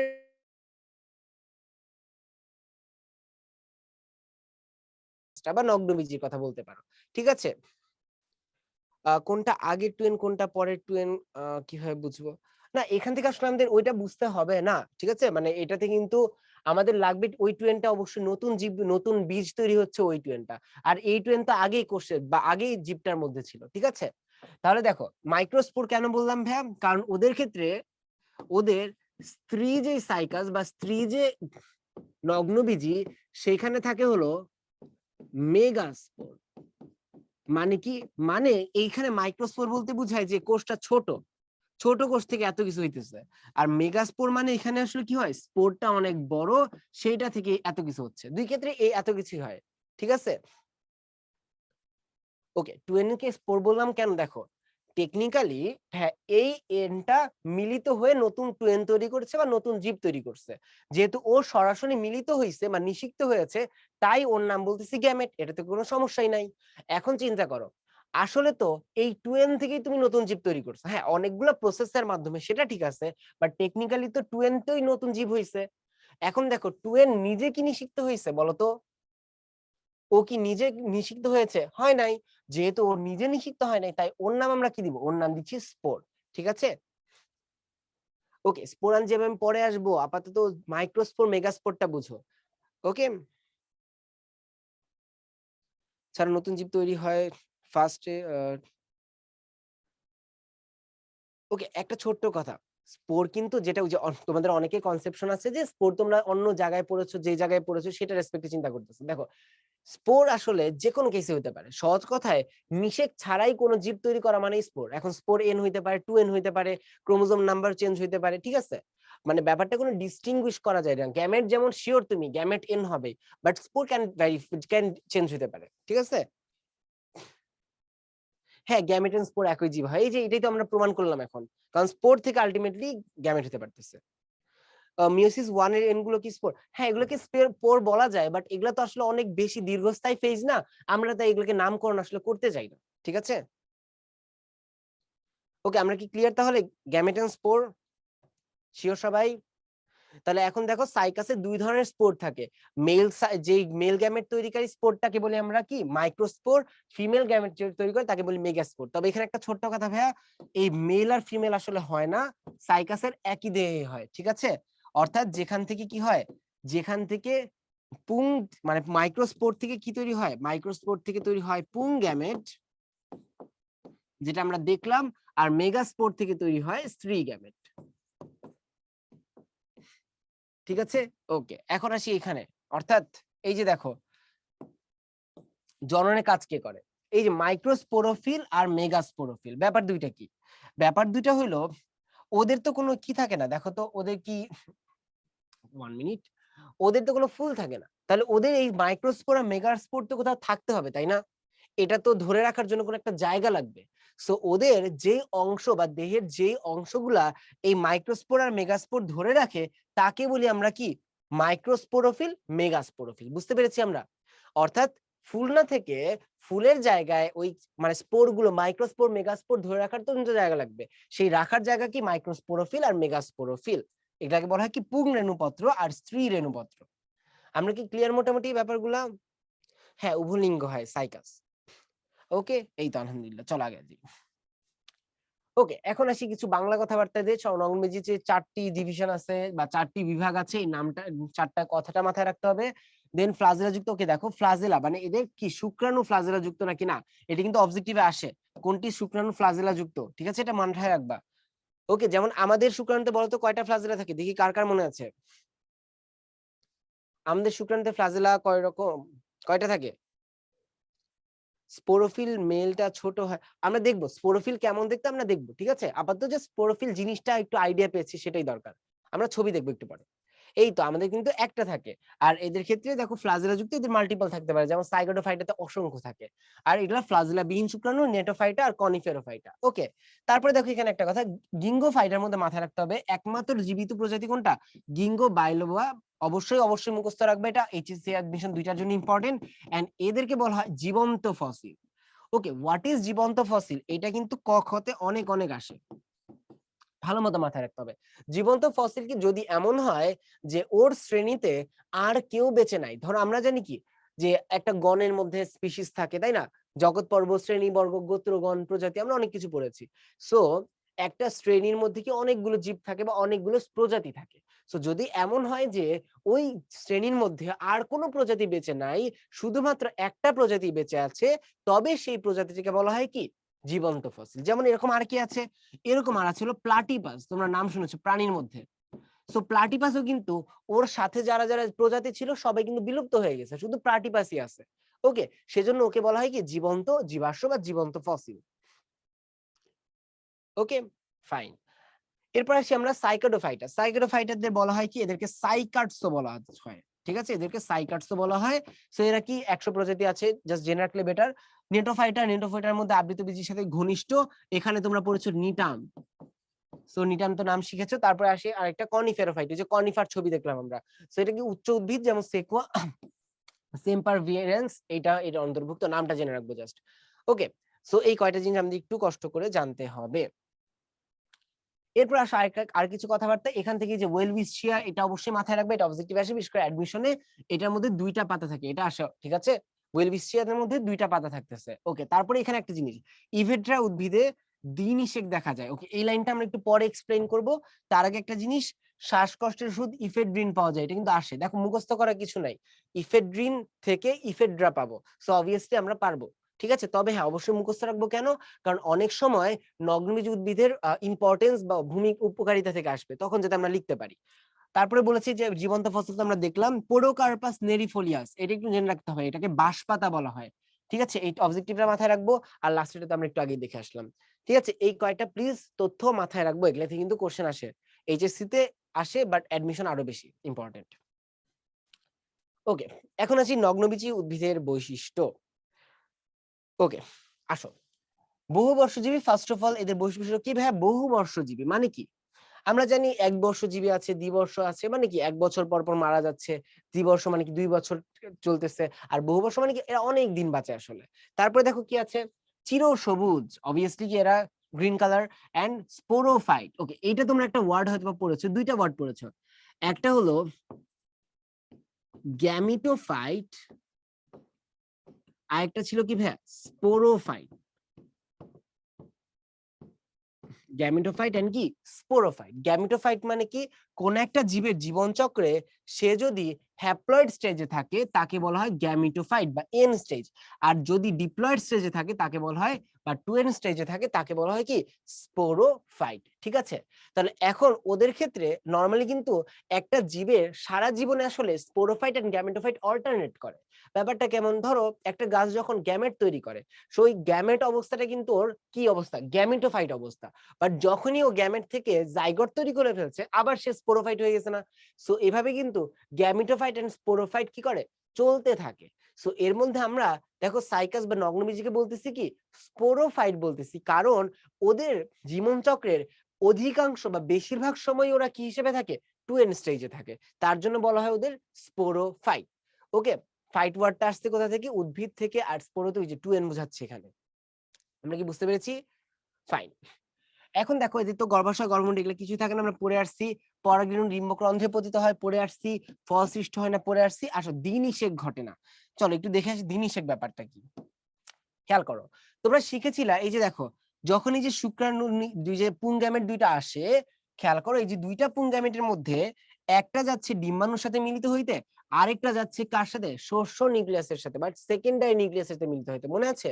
এবং আলটিমেটলি কি তৈরি করতেছে, এন্ডোস্পার্ম, আর এদিকে তৈরি করতেছে কি, জাইগট তৈরি হচ্ছে। আই থিঙ্ক এই ছবিটা তোমাদের মনে আছে। সো একটু মনে করে দেখো এখানে কি তৈরি হয় নরমালি অবস্থায়, এই নিষেকটাকে আমরা বলি কি ভাইয়া, এইটা কি বলি আমরা, দ্বিনিষেক।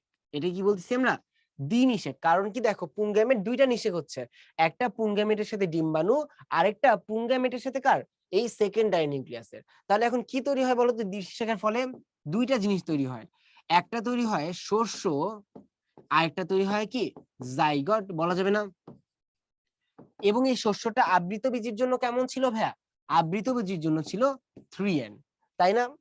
বাট ওদের ক্ষেত্রে কি হয় জানো? ওদের ক্ষেত্রে এই দ্বিনিষেকটা ঘটে না, এবং এই দ্বিনিষেক না ঘটার জন্য ওদের শস্যটা হয়ে যায় বা এন্ডোস্পার্মটা হয়ে যায় হ্যাপ্লয়েড, এন স্টেজে থাকে। অর্থাৎ ওদের কিন্তু শস্যটা ট্রিপ্লয়েড হয় না বা 3n হয় না, কারণ ওদের যেহেতু কি নাই, ওদের যেহেতু দ্বিনিষেক ঘটতেছে না। এবং আরেকটা ওয়ার্ড ইম্পর্টেন্ট, এই শস্যটা তৈরি হয় নিষেকের পূর্বে। কখন তৈরি হয়? তৈরি হচ্ছে নিষেকের পূর্বে। সো এই দুইটা একটু জেনে রাখবো, অর্থাৎ নিষেক ওই যে ডিম্বাণু শুক্রাণু মিলতেছে, ওই মিলার আগে তৈরি হচ্ছে শস্যটা, ঠিক আছে? ওকে, তারপরে এরপরে আসো আরেকটা কি, ওকে তাহলে শস্যটা আমরা দেখে ফেললাম। এখন আসো এরপরে একটা জিনিস লিফ স্কার। ওকে, লিফ স্কারে আসি আমরা। সো এই যে লিফ স্কার দেখো, দেখা যাচ্ছে খুবই সুন্দর জিনিস। অর্থাৎ নরমালি কি হয়, নরমালি যদি একটা গাছ, ধরো আবৃত বীজ বা একটা আম গাছের কথা চিন্তা করো, তুমি যদি একটা পাতা ছিঁড়ে ফেলো বা একটা ডাল যদি কেটে ফেলো, কিছুদিন পর্যন্ত তুমি দাগটা দেখবা, বাট একটা সার্টেন টাইমের পর কিন্তু ওই দাগটা আর খুঁজে পাওয়া যাবে না, পাতা যখন সরায় ফেলবা। বাট এদের ক্ষেত্রে কি হয় জানো, পাতা সরায় ফেললে ওই জায়গায় একটা পার্মানেন্ট স্কার হিসেবে থাকে, অর্থাৎ ক্ষত হিসেবে বোঝা যায় বা একটা চিহ্ন হিসেবে বোঝা যায়। এই যে চিহ্নটা, অর্থাৎ পাতা ঝরে পড়ার পর যে চিহ্ন বা পাতা পড়ে যাওয়ার পর যে চিহ্ন, এই চিহ্নটাকে বলা হচ্ছে কি ভাই, লিফ স্কার। এটা কিন্তু আসে, কতে আসে, ক্ষতে আসে, ঠিক আছে? লিফ স্কার বলতে কি বোঝায়, সো প্লিজ আমরা একটু জেনে রাখবো, এ আর বি মানে ক খ দুইটাতেই আসে। ওকে, সো পাতা ঝরে যাওয়ার পর যে ডালে চিহ্ন রেখে যায়, সেই চিহ্নটাকে বলা হচ্ছে কি ভাই, লিফ স্কার বলা হচ্ছে। ওকে, এরপরে বলেছি কি দেখো, যে জাইলেম টিস্যুতে সত্যিকার ভেসেল থাকে না, ফ্লোয়েমে সঙ্গী কোষ থাকে না, আমরা পড়ে আসছি। এরপরে কি একটা কথা, আর্কিগোনিয়াম ও অ্যানথেরিডিয়াম উপস্থিত। একটু আগে তোমাদের বলেছিলাম, দেখি অ্যান্সার করো তো, আর্কিগোনিয়ামে কি তৈরি হয়? ডিম্বাণু নাকি শুক্রাণু? আর্কিগোনিয়ামে কি তৈরি হয়? ওকে, ল্যাটারাল বাড মানে পার্শ্বমুকুল হিসেবে থাকে কিছু, যেখান থেকে পরবর্তীতে মুকুল হিসেবে বাডিং হয়ে ফুল, সরি পাতা তৈরি হয়।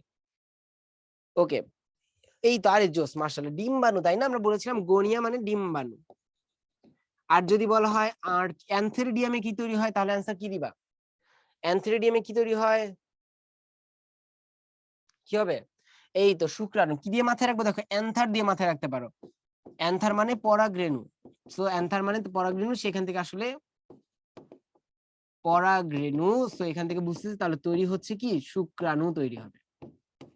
ওকে ফাইন, আই থিংক আমরা ক্লিয়ার। সো ছবিটা যদি একটু দেখে আসো আর্কিগোনিয়াম অ্যানথেরিডিয়ামের, এই যে সুন্দর ছবি, অর্থাৎ এখানে তৈরি হচ্ছে এই যে এক্সেল ভিতরে তৈরি হচ্ছে, আর অ্যানথেরিডিয়ামের মধ্যে দেখো এই যে এখানে ফার্টাইল সেল, অর্থাৎ এই যে ভিতরে যে কোষগুলো থাকে, এই কোষগুলোই পরবর্তীতে শুক্রাণু তৈরি করে। মানে প্রথমে পরাগরেণু, পরাগরেণু থেকে পরবর্তীতে শুক্রাণু তৈরি হয়। আর এটা হলো স্টেরাইল জ্যাকেট, মানে বাইরে একটা আবরণ থাকে, ঠিক আছে? ওকে ফাইন, এখন একটু ছোট্ট একটা জিনিসে আসি, এই ছবিটা একটু আসি।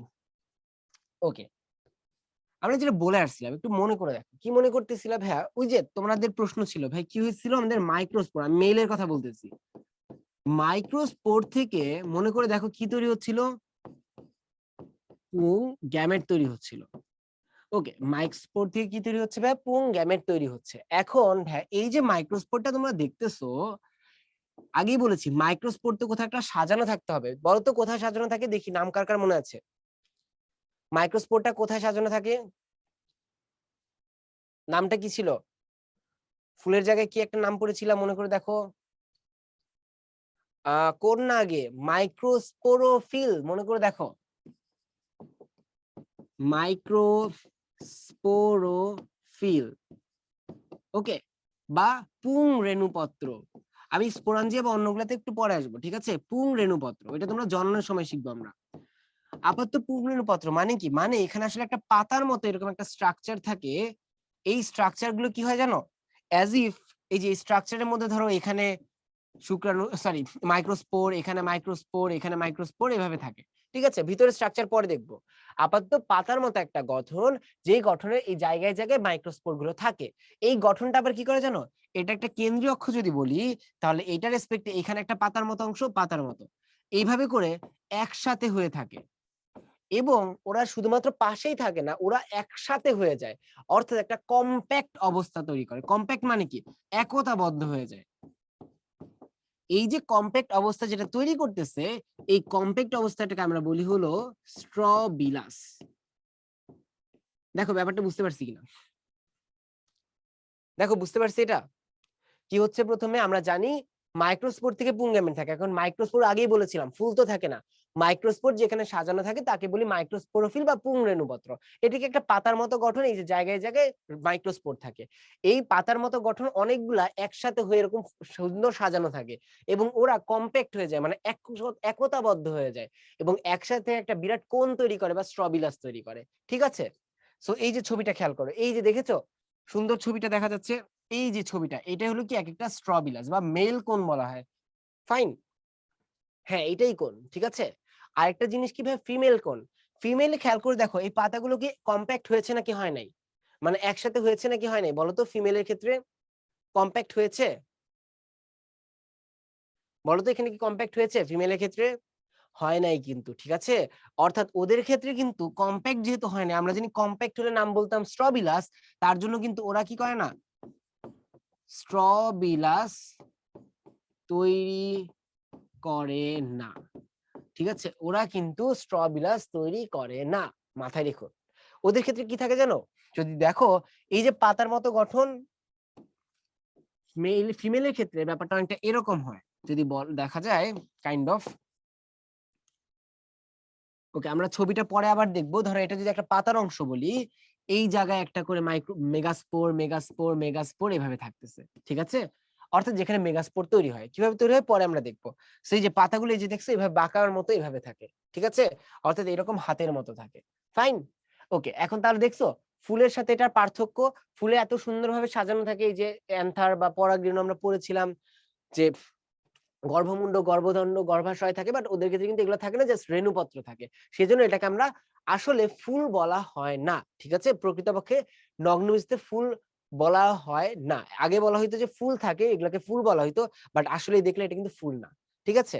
ফিমেল কোন, ওই যে বললাম যে মেগাস্পোরোফিল বা স্ত্রী রেণুপত্রগুলো একত্র হয়ে যে স্ট্রাকচার তৈরি করে তাকে ফিমেল কোন বলা হয়। বাট এরা যেহেতু একত্র হয় না, তাই এদেরকে স্ট্রবিলাস বলা হচ্ছে না, ঠিক আছে। Okay fine. সো এই হলো কথাবার্তা। তো আমরা আসলে অনেকটাই শেষ করে ফেলছি। সো আমরা সাইকাস থেকে শুরু করব। আমরা একটু নামাজের ছোট্ট একটা ব্রেক নিচ্ছি, ঠিক আছে। ওকে, সো 10 মিনিট একটা ব্রেক।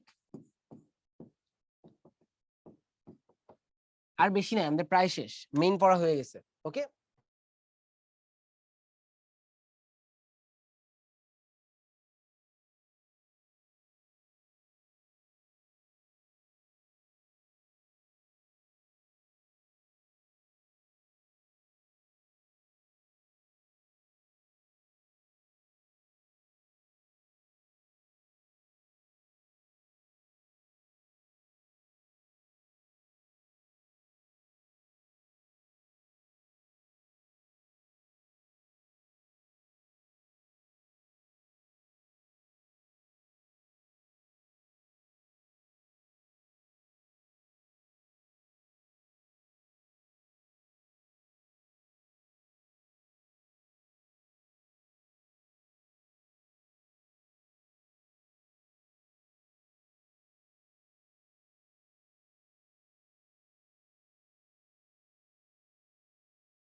ওকে, সো চলো তাহলে আমরা আবার শুরু করি।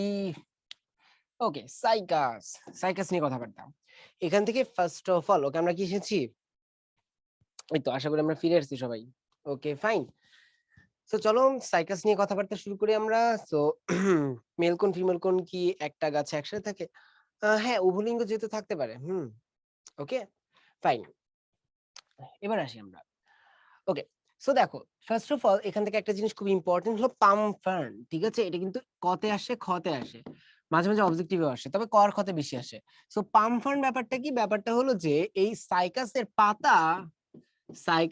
পাতা ফার্নের সাথে সাদৃশ্যপূর্ণ। মনে আছে আমরা একটু আগে ফার্নের ছবি দেখেছিলাম। ফার্নের সাথে বা ফার্নের পাতার সাথে কেমন সাদৃশ্যপূর্ণ হয়। যেমন ফার্ন ব্যাপারটা কি ওই যে যেটা বলেছিলাম যে দেখবা অন্ধকারাচ্ছন্ন বা একটু স্যাঁতসেঁতে শ্যাওলা বা একটু কোনা যেই ওয়ালের কোনা, সো এগুলাতে দেখবা ছোট্ট গাছের মতো তৈরি হয় এবং গাছের মধ্যে কি থাকে সুন্দর ওই যে যেটা বললাম যে পাতার মধ্যে একদম উপর থেকে দেখবা নারকেলের মতো মনে হয় দেখতে, ছোট ছোট পাতা অবশ্যই। সো এরকম ভাবে থাকে, সেম ভাবে এখানেও থাকতেছে এন্ড তার সাথে ছোট ওই যে কিছু মানে কার্লি কিছু ফিচার পাতা দেখা যায়। সো এই পাতাগুলোর সাথে যেহেতু সাইকাসের পাতার মিল আছে তাই এদেরকে পাম ফার্নও বলা হয়। ঠিক আছে? Okay, fine. এরপর আমরা আসি জীবন্ত জীবাশ্ম বলা হয়। সো আমরা একটু আগে দেখেছি জীবন্ত জীবাশ্ম মানে কি ওই শ্রেণীর আর কেউ নাই, একমাত্র প্রজাতি হিসেবে ও বেঁচে আছে। আর বাংলাদেশে ৩টি প্রজাতি জন্মে, এটা জাস্ট জানলেই হয়ে যাবে। ফাইন।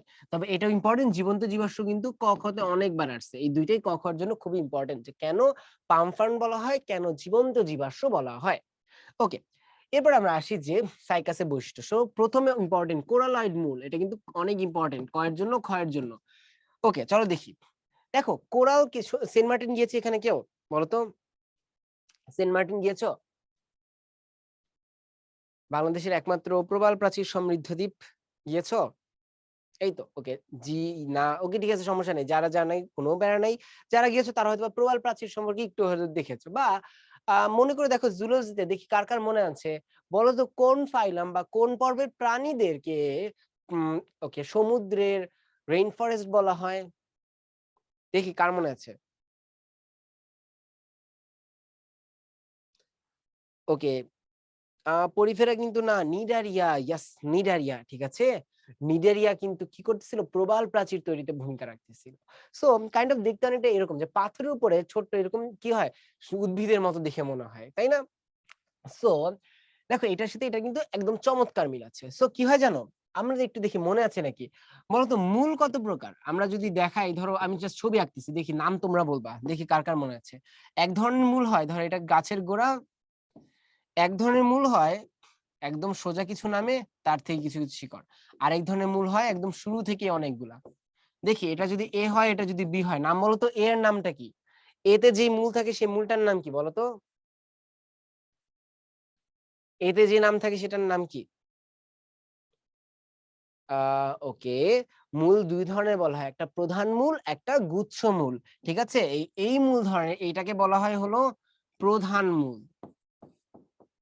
এটা কি? প্রধান মূল। আর এই যে দেখছো ছড়ানো ছিটানো, এটাকে বলা হয় গুচ্ছ মূল। ঠিক আছে? সো কি হয় জানো? সাইকাসে ১ম এ থাকে কি? ১ম এ প্রধান মূল বিদ্যমান থাকে। সো একদম শুরুতে কি হয়? প্রধান মূল থাকে। পরবর্তীতে এই প্রধান মূলের মধ্যে কি হয়? চেঞ্জ হয়। অর্থাৎ প্রধান মূল আর প্রধান মূল থাকে না। শাখা-প্রশাখাগুলো বেশি গ্রোথ পায় এবং আল্টিমেটলি প্রধান মূল কিসে পরিণত হয়? গুচ্ছ মূলে রূপান্তরিত হয়। প্রধান মূল গুচ্ছ মূলে রূপান্তরিত হয়। কেন? কারণ যে আশপাশের কি হচ্ছে? শাখা-প্রশাখাগুলো বেশি গ্রো করতেছে। সো আল্টিমেটলি প্রধান বলে কিছু থাকে না, সবগুলো একই রকম হয়ে যায়। সো এই যে গুচ্ছমূলে রূপান্তরিত হলো, এই গুচ্ছমূল হওয়ার পর হয় কি জানো? এই গুচ্ছমূল হওয়ার পর এই গুচ্ছমূলের মধ্যে যে অংশগুলো ভূমির উপরে থাকে, অর্থাৎ ভূমির উপরে বিদ্যমান যে গুচ্ছমূল থাকে বা বিদ্যমান যে মূলগুলা থাকে, সেই মূলের মধ্যে এসে অ্যাটাক করে ব্যাকটেরিয়া। কেমন ব্যাকটেরিয়া? নস্টক, নাম শুনেছো তোমরা? আর অ্যানাবিনা। এই নস্টক আর অ্যানাবিনা কি করে? আক্রমণ করে। যখন এরা আক্রমণ করে তখন এই মূলগুলোর আকার কি হয়ে যায়? মূল নরমালি যেরকম চিকন থাকার কথা, শেপে থাকার কথা, এরা কি হয়ে যায়? বিকৃত হয়ে যায়। সো বিকৃত হয়ে এক ধরনের কোরাল বা প্রবাল প্রাচীরের মতো দেখা যায়। সো এইটাকে বলা হয় কি আমাদের কোরালয়েড মূল। সো তোমার অ্যান্সার এই কয়েকটা কথা থাকতে হবে। কি হলো তাহলে প্রথমে একদম শুরুতে ওদের থাকে প্রধান মূল, অর্থাৎ এরকম মূল থাকে। বাট পরবর্তীতে কি হয়, এটা রূপান্তরিত হয় গুচ্ছমূলে। এই গুচ্ছমূলের মধ্যে যেগুলা মাটির উপরে থাকে সেগুলা কি হয়, সেগুলা ব্যাকটেরিয়া দিয়ে আক্রান্ত হয়। ব্যাকটেরিয়া যখন অ্যাটাক করে, কি ব্যাকটেরিয়ার নামটা অবজেক্টিভ সাবজেক্টিভ দুইটাতেই লাগবে, নস্টক আর অ্যানাবিনা। এই ব্যাকটেরিয়াগুলো যখন অ্যাটাক করে তখন এই ব্যাকটেরিয়াগুলোর ফলে ওই মূলগুলা ওদের শেপে আর থাকতে পারে না, ওরা কি হয়ে যায়, বিকৃত হয়ে এরকম কোরাল বা প্রবালের মতো দেখা যায়। ঠিক আছে, আমরা কি বুঝেছি? ক্লিয়ার আমরা? এটা কিন্তু আসে, খুবই ইম্পর্টেন্ট একটা জিনিস, অনেকবার আসছে। এটা হলো গতেও মনে হয়, হ্যাঁ সরি ২ বার, ইয়া একবার sure, but ২ bar most probably আসছে গতে। ঠিক আছে, সো এটা কিন্তু লাগবে। বাট ক খর জন্য ইম্পর্টেন্ট। ওকে, খ এর জন্য বিশেষ করে ইম্পর্টেন্ট, বেশি আসে। ফাইন। বলেছি কি পাতাগুলো কেমন, পক্ষল যৌগিক, ২ ধরনের পাতা। ওকে, আমরা পক্ষল যৌগিক একটু পরে আসবো। ২ ধরনের পাতা দেখা যায়, একটা হলো পর্ণপত্র বা ফলিয়াস লিফ, আর একটা শল্কপত্র বা স্টেল লিফ। ওকে, চলো দেখি। এই যে দেখো, ওদের এই যে ২ সাইড দিয়ে যেটা থাকতেছে এগুলা কি পর্ণপত্র বা ফলিয়াস লিভ। আর এই যে দেখো মাঝখানে মুকুল যেটা থাকে এটা হলো পুংকন। এই পুংকনকে ঘিরে যেটা রাখতেছে এই যে কাটা কাটা, এই কাটা কাটা গুলো কি স্টেল লিফ বা শল্কপত্র। এটা কি করতেছে, এটা বলতে পারো একটা মুকুলকে আবৃত করে রাখে। মুকুলকে কি করে, আবৃত করে। আর এটা তো পর্ণপত্র বা ফোলিয়াস লিভ। ঠিক আছে, এখন এখানে একটা ছোট্ট কথা ভাই, এই যে এই পর্ণপত্রগুলোকে খেয়াল করে দেখো, দেখো মাঝখানে একটা যদি আমরা বলি কেন্দ্রীয় অক্ষ, মাঝখানে যদি বলি এটা কেন্দ্রীয় অক্ষ, তাহলে খেয়াল করে দেখো কি বলা যায়, এই কেন্দ্রীয় অক্ষের দুই দিকে পাতাগুলো বিন্যস্ত না, কেন্দ্রীয় অক্ষের দুই দিকে বিন্যস্ত না, এই জিনিসটাকে আমরা বলি হলো পক্ষল যৌগিক। এটা কি পক্ষল যৌগিক পত্র, অর্থাৎ কি একটা সেন্ট্রাল অ্যাক্সিস বা মাঝখানে একটা ডাল, তার দুই দিকে যদি পাতা থাকে ঠিক এই যে নারকেলের মতো, তাকে আমরা কি বলতেছি, পক্ষল যৌগিক পত্র। ঠিক আছে, ওকে, এটা কি ফুল না বীজ, এই আগেই বলছি এটা কিন্তু ফুল থাকে না এদের, ওদের আমরা স্ট্রবিলাস বলি, যেহেতু এটা কম্প্যাক্ট অবস্থা এটাকে স্ট্রবিলাস বলতেছি, অর্থাৎ পুংকন যেটা। ওকে, এখন তাহলে একটু ছোট্ট কোশ্চেন বলি, বলো তো ভাইয়ারা, এই পক্ষল যৌগিক আর কাদের থাকে বলো তো, এই পক্ষল যৌগিক আর কাদের থাকতে পারে, কোন গাছের, তুমি একটু চিন্তা করে বলো, পারবা, পারা উচিত? ইয়া নারিকেল, সুন্দর, আর সুপারি, ঠিক আছে, ওকে, পাম, ওকে, ইয়া ঠিক আছে, জোস, মাশাআল্লাহ, তাই না, নারকেলে থাকে। সো এই জিনিসটা কিন্তু ইম্পর্টেন্ট, ফাইন। তারপরে আসি আমরা, দেখো কচি পাতার ভার্নেশন, ভার্নেশন মানে সহজ কথায় মাথায় রাখবা বিন্যাস, মানে কি সাইজ এন্ড শেপ দেখতে কেমন, বিন্যাসটা কেমন দেখো, বলেছে সারসিনেট বিন্যাস দেখা যায়। সো ব্যাপারটা কেমন, এই যে খেয়াল করে দেখো ছবিটা, এই যে দেখেছো, অর্থাৎ পাতাটা এই যে খেয়াল করে দেখো কি হচ্ছে, সুন্দর মতো যাচ্ছে যাচ্ছে এইরকম একটা প্যাচ তৈরি করতেছে, বা এখানে কি হচ্ছে, একটা কুণ্ডলিত কুণ্ডলিত অবস্থা। এই যে কুণ্ডলিত অবস্থা এটাকে বলা হয় কি সারসিনেট ভার্নেশন। ঠিক আছে, ও কুণ্ডলিত অবস্থায় কি বলা হচ্ছে আমাদের, সারসিনেট ভার্নেশন বা সারসিনেট বিন্যাস। এটা কিন্তু আসে অবজেক্টিভে, আসে সাবজেক্টিভে, আসে কখতে। ঠিক আছে, ওকে। আরেকটা জিনিস, গতে কিন্তু এই যে বৈশিষ্ট্য সবগুলো আসলে তখন কিন্তু লিখতে হবে, নগ্নবীজির বৈশিষ্ট্যগুলো আসে, সাইকাসের বৈশিষ্ট্যগুলো আছে। ঠিক আছে, ওকে। তারপর দেখি পর্ণপত্র, শল্কপত্র, মেল কোণ, না না এটা মানে সাইকাস গাছের বৈশিষ্ট্য, এখন ওই জায়গায় ওই ছবিটায় শুধু মেল কোণটা দেখানো হয়েছে, সেজন্য এটা দেখতে এমন লাগতেছে। ঠিক আছে, ওকে। দ্বিনিষেক ঘটনাটা আমরা দেখে আসলাম, লিফ স্কার থাকে এটাও জানি আমরা। ওকে, এই লাইনটা ইম্পর্টেন্ট। দেখো শুক্রাণু গুলো বলেছে কি উদ্ভিদকুলের মধ্যে সবচেয়ে বড়, এটা কিন্তু অবজেক্টিভে আসে, সবচেয়ে বড় কোনটা দেখা যায়, সাইকাসে, লাটিমের মতো আসে অবজেক্টিভে, এন্ড এটা কি সচল ও বহু ফ্লাজেলা, এইটা অবজেক্টিভে আসে। এই লাইনটা ভালো মতো মাথায় রাখবো অবজেক্টিভের জন্য, সর্ববৃহৎ লাটিমের মতো সচল তো অবশ্যই, যেহেতু ফ্লাজেলা আছে, ফ্লাজেলা কয়টা থাকে, অনেকগুলা থাকে, আমাদের বডিতে কিন্তু বা মেইলের ক্ষেত্রে কিন্তু একটা থাকে। ওকে, তারপরে বলেছে পাতায় ট্রান্সফিউশন টিস্যু থাকে। ওকে, এই জিনিসটা আবার একটু ইম্পর্টেন্ট, চলো দেখি। ওকে, ট্রান্সফিউশন টিস্যু ব্যাপারটা কি, ধরো আমি যদি বলি এটা একটা পাতা, সাপোজ এটা একটা লিফের কথা বলতেছি, ধরো এখানে আছে কি ওর জাইলেম, এটা হলো ওর জাইলেম, আর ধরো এইটা হলো পাশে আছে ওর ফ্লোয়েম। ঠিক আছে, সো ধরো এই জায়গায় ওর কোষ, কোষগুলো এত দূরে, ধরো এই এলাকায় ওর কোষ, ঠিক আছে, এটা হলো মেসোফিল টিস্যু বা ওর কোষগুলো। এখন দেখো জাইলেম ফ্লোয়েম কি একদম কোষ পর্যন্ত যায় বলতো, ওদের কি কাজ একদম কোষ পর্যন্ত যাওয়া বলতো, না, ওরা কিন্তু যা সাপ্লাই দিচ্ছে, যেমন আমাদের বডিতে যদি চিন্তা করো, ধরো আমি যদি বলি ভাই এখানে একটা কোষ, এখানে একটা কোষ, এখানে একটা কোষ, সো রক্তনালী কিন্তু প্রত্যেক কোষে কোষে যায় না, পাশ দিয়ে রক্তনালী চলে যায়। সো আমরা মনে করে দেখো, বলেছিলাম এখানে কি থাকে, ম্যাট্রিক্স বা মাতৃকা থাকে, এখান থেকে আসে এখান থেকে চলে যায়, তাই না? আমরা আমাদের বডিতে দেখেছিলাম। ওদের ক্ষেত্রেও সেম হয়, অর্থাৎ ওদের তো আসলে ম্যাট্রিক্স থাকে না, ওদের ক্ষেত্রে এই কাজটা করে, মাঝখানে একটা কোষীয় স্তর থাকে, অর্থাৎ একটা টিস্যু থাকে। এই টিস্যুর কাজ হলো ওর কাছ থেকে জিনিসপত্র নিবে, পানি নিবে, বিশেষ করে নিয়ে এই কোষ পর্যন্ত সাপ্লাই দিবে। সো এই যে পার্শ্বীয় পানি প্রবাহ নিশ্চিত করতেছে যেই টিস্যুটা, তাকে বলা হয় ট্রান্সফিউশন টিস্যু। ওকে, সো ট্রান্সফিউশন টিস্যু কি পার্শ্বীয় পানি নিয়ন্ত্রণ করতেছে, পানি প্রবাহ বা পানি ভারসাম্য রক্ষা করতেছে, জাইলেম থেকে পানি যাতে একদম কোষ পর্যন্ত পৌঁছাতে পারে সেটা নিশ্চিত করতেছে কে, এই ট্রান্সফিউশন টিস্যুটা। ঠিক আছে, ওকে ফাইন। ওকে, এখন আসি এরপরে বলেছে একটা কথা, হেটারোস্পোরিক। সো এটা আসলে বলার কিছুই নেই, তোমরা পড়েছো মাইক্রোস্পোর আর মেগাস্পোর তৈরি হয়, অবশ্যই কি তাহলে নাম হবে হেটারোস্পোরিক। ফাইন, সো আসো তাহলে আমরা এবার আসি আরেকটা জিনিস, ভাই হেটারো মানে কিন্তু যে ভিন্ন, হোমো মানে সেম আর হেটারো মানে ভিন্ন। সো ভিন্ন স্পোরিক মানে স্পোর দুইটা ভিন্ন রকম দেখতে। কি ওই সাইকাস গাছের, হ্যাঁ সাইকাস গাছ নিয়ে আমরা পড়তেছি, ঠিক আছে, সাইকাস গাছই আছে।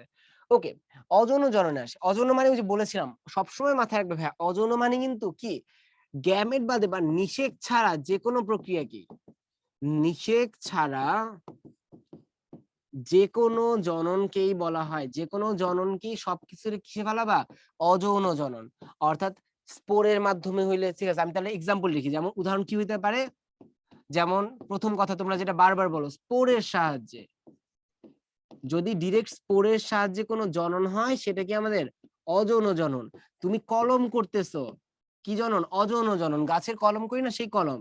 তোমার দেহে বা উদ্ভিদে মুকুল তৈরি হইতেছে, কেমন জনন, অযৌন জনন। বুঝতে পারছি?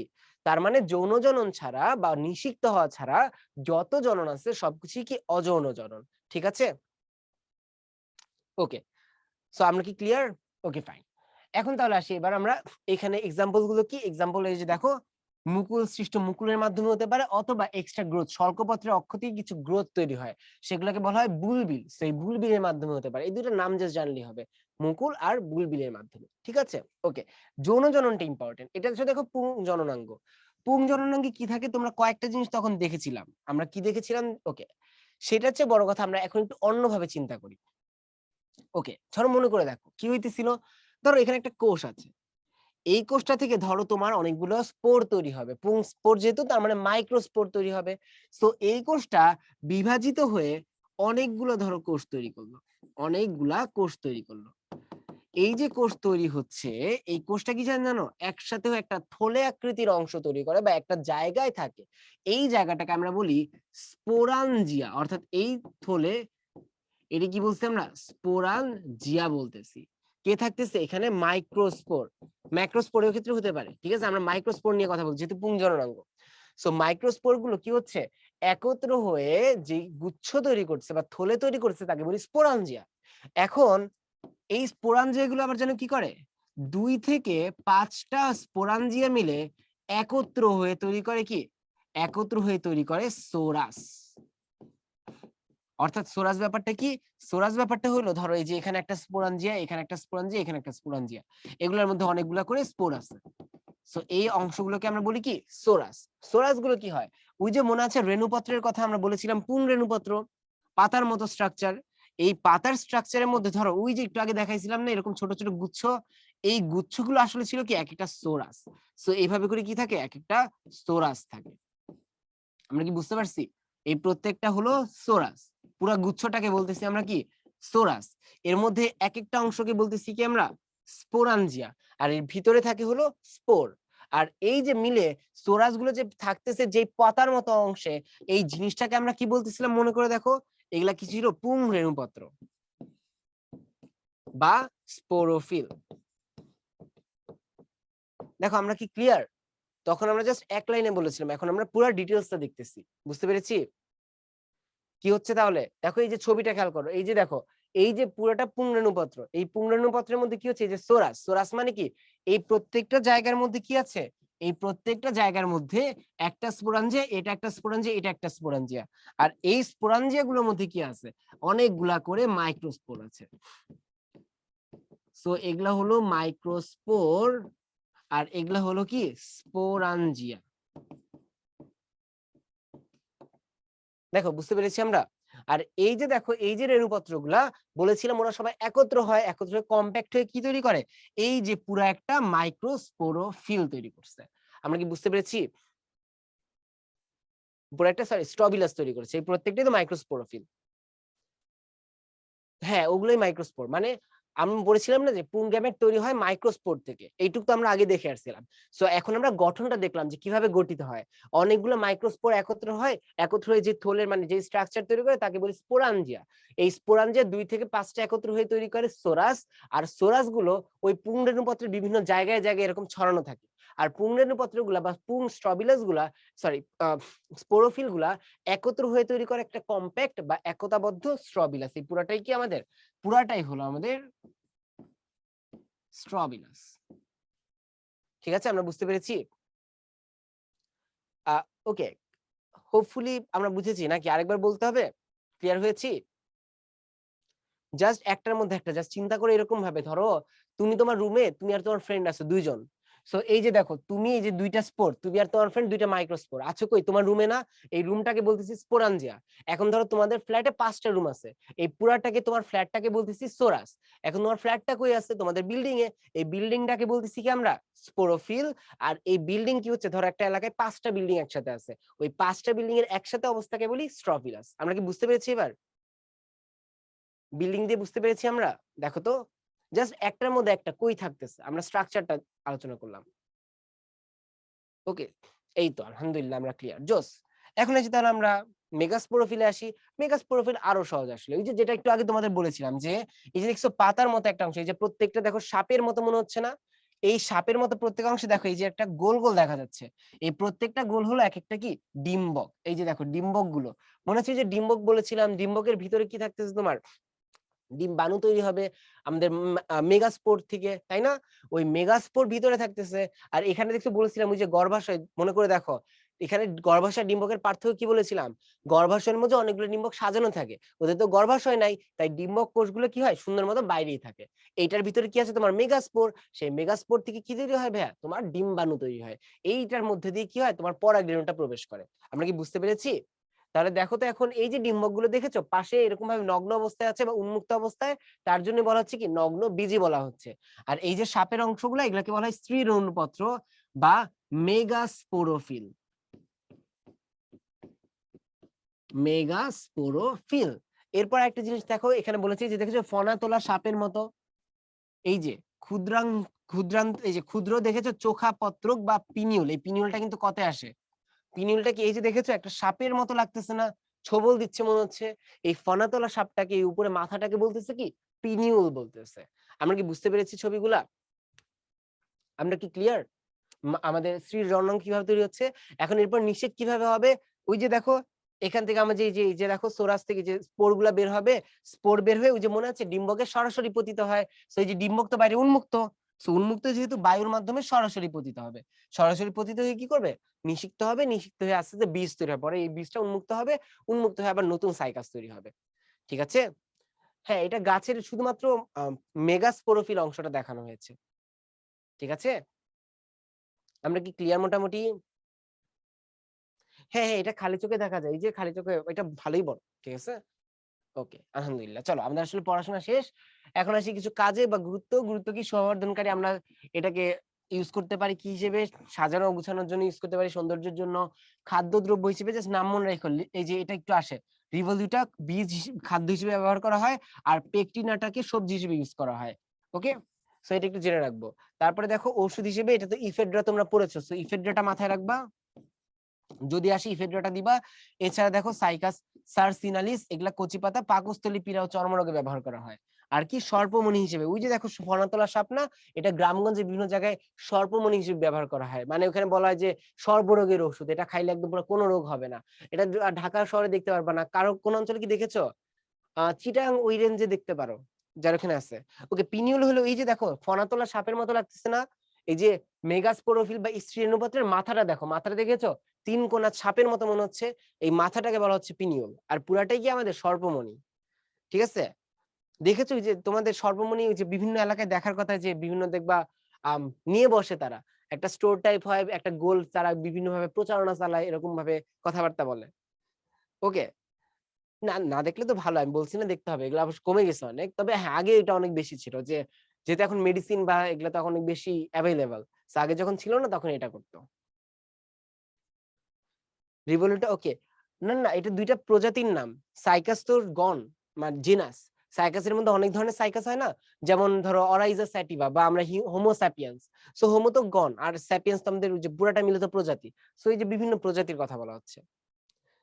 না, না, আরে না এটা বলে বিক্রি করা হইতো। মানে এটা জাস্ট ফ্রড। ঠিক আছে? স্ক্যাম। ওকে ফাইন। সো চলো আমাদের আসলে পড়াশোনা হয়ে গেছে। তাহলে আমরা এখন কুইজ অ্যান্সার করে ফেলি। সো হোপফুলি আমরা পারবো। বলেছে যে কি নগ্নবীজী উদ্ভিদে নিচে কোনটি অনুপস্থিত? অনুপস্থিত বলেছে কিন্তু খেয়াল রাখো। কোনটা থাকে না? বলো কোনটা থাকার কোনো চান্স নাই?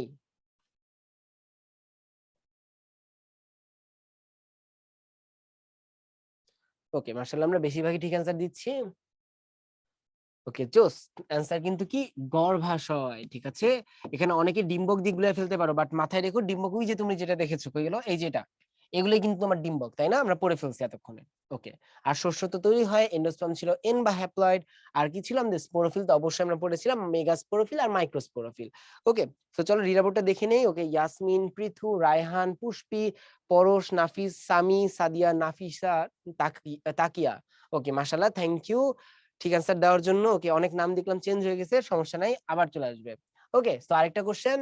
সো বলেছে যে কি সাইকাসের প্রধান মূল নষ্ট হওয়ার ফলে কি কি হইতে পারে বা কি কি চেঞ্জ হচ্ছে? ওকে ফাইন, এটা আশা করি পারা উচিত তোমাদের হোপফুলি।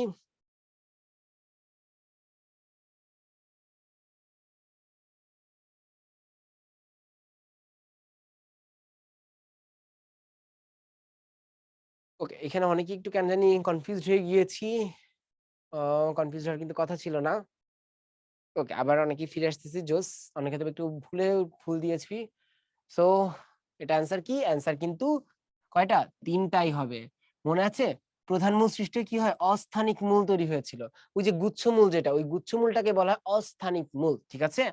সো তারপরে বলেছে অ্যানাবিনা দ্বারা আক্রান্ত হয়। নস্ট্রাকার অ্যানাবিনা নাম করেছি। আর বলেছে আকৃতি কি সামুদ্রিক প্রবালের মতো। সো অবশ্যই তাহলে অ্যান্সার কি? অ্যান্সার হলো ৩ টাই। ওকে। সো এখানে অনেকে আসছে। Okay Tanvir, Rabbi, Rafi, Yasin, Tasnia, Fairuz, Hiya, Naushin, Omar, Sadia. Okay thank you. Okay তোমাদের জন্য একটা সুন্দর হোমওয়ার্ক আছে, বাসায় আমরা প্র্যাকটিস করব। সো এই ছিল আমাদের আজকের ক্লাস। সো আই থিংক আমরা এনজয় করেছি। সো হোপফুলি আমরা বুঝতে পেরেছি। কারো কোনো কোশ্চেন ছিল যদি থাকে তাহলে একটু চ্যাট বক্সে জানাতে পারো।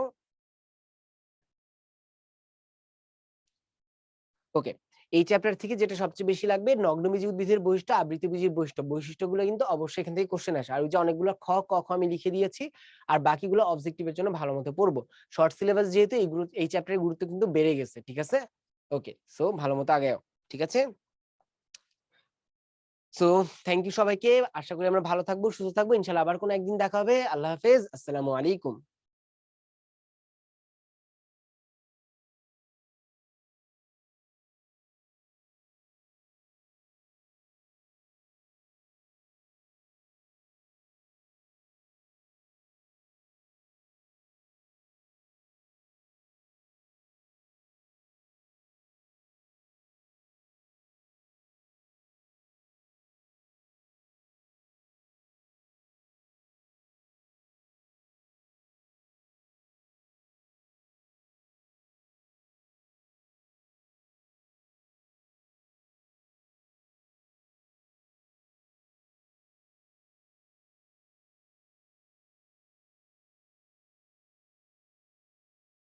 ওকে ভাইয়াকে অসংখ্য ধন্যবাদ। আর এর সাথে আজকের ক্লাসটা এই পর্যন্তই। উদ্ভাসী রিলেটিভ কোনো প্রশ্ন থাকলে চ্যাট বক্সে করতে পারো।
হ্যাঁ, প্যারালাল টেক্সট, হ্যাঁ, ইনশাআল্লাহ আমাদের খুব তাড়াতাড়ি প্যারালাল টেক্সটটা আসবে। আর কাইন্ডলি তুমি একটু ব্রাঞ্চে যোগাযোগ করো।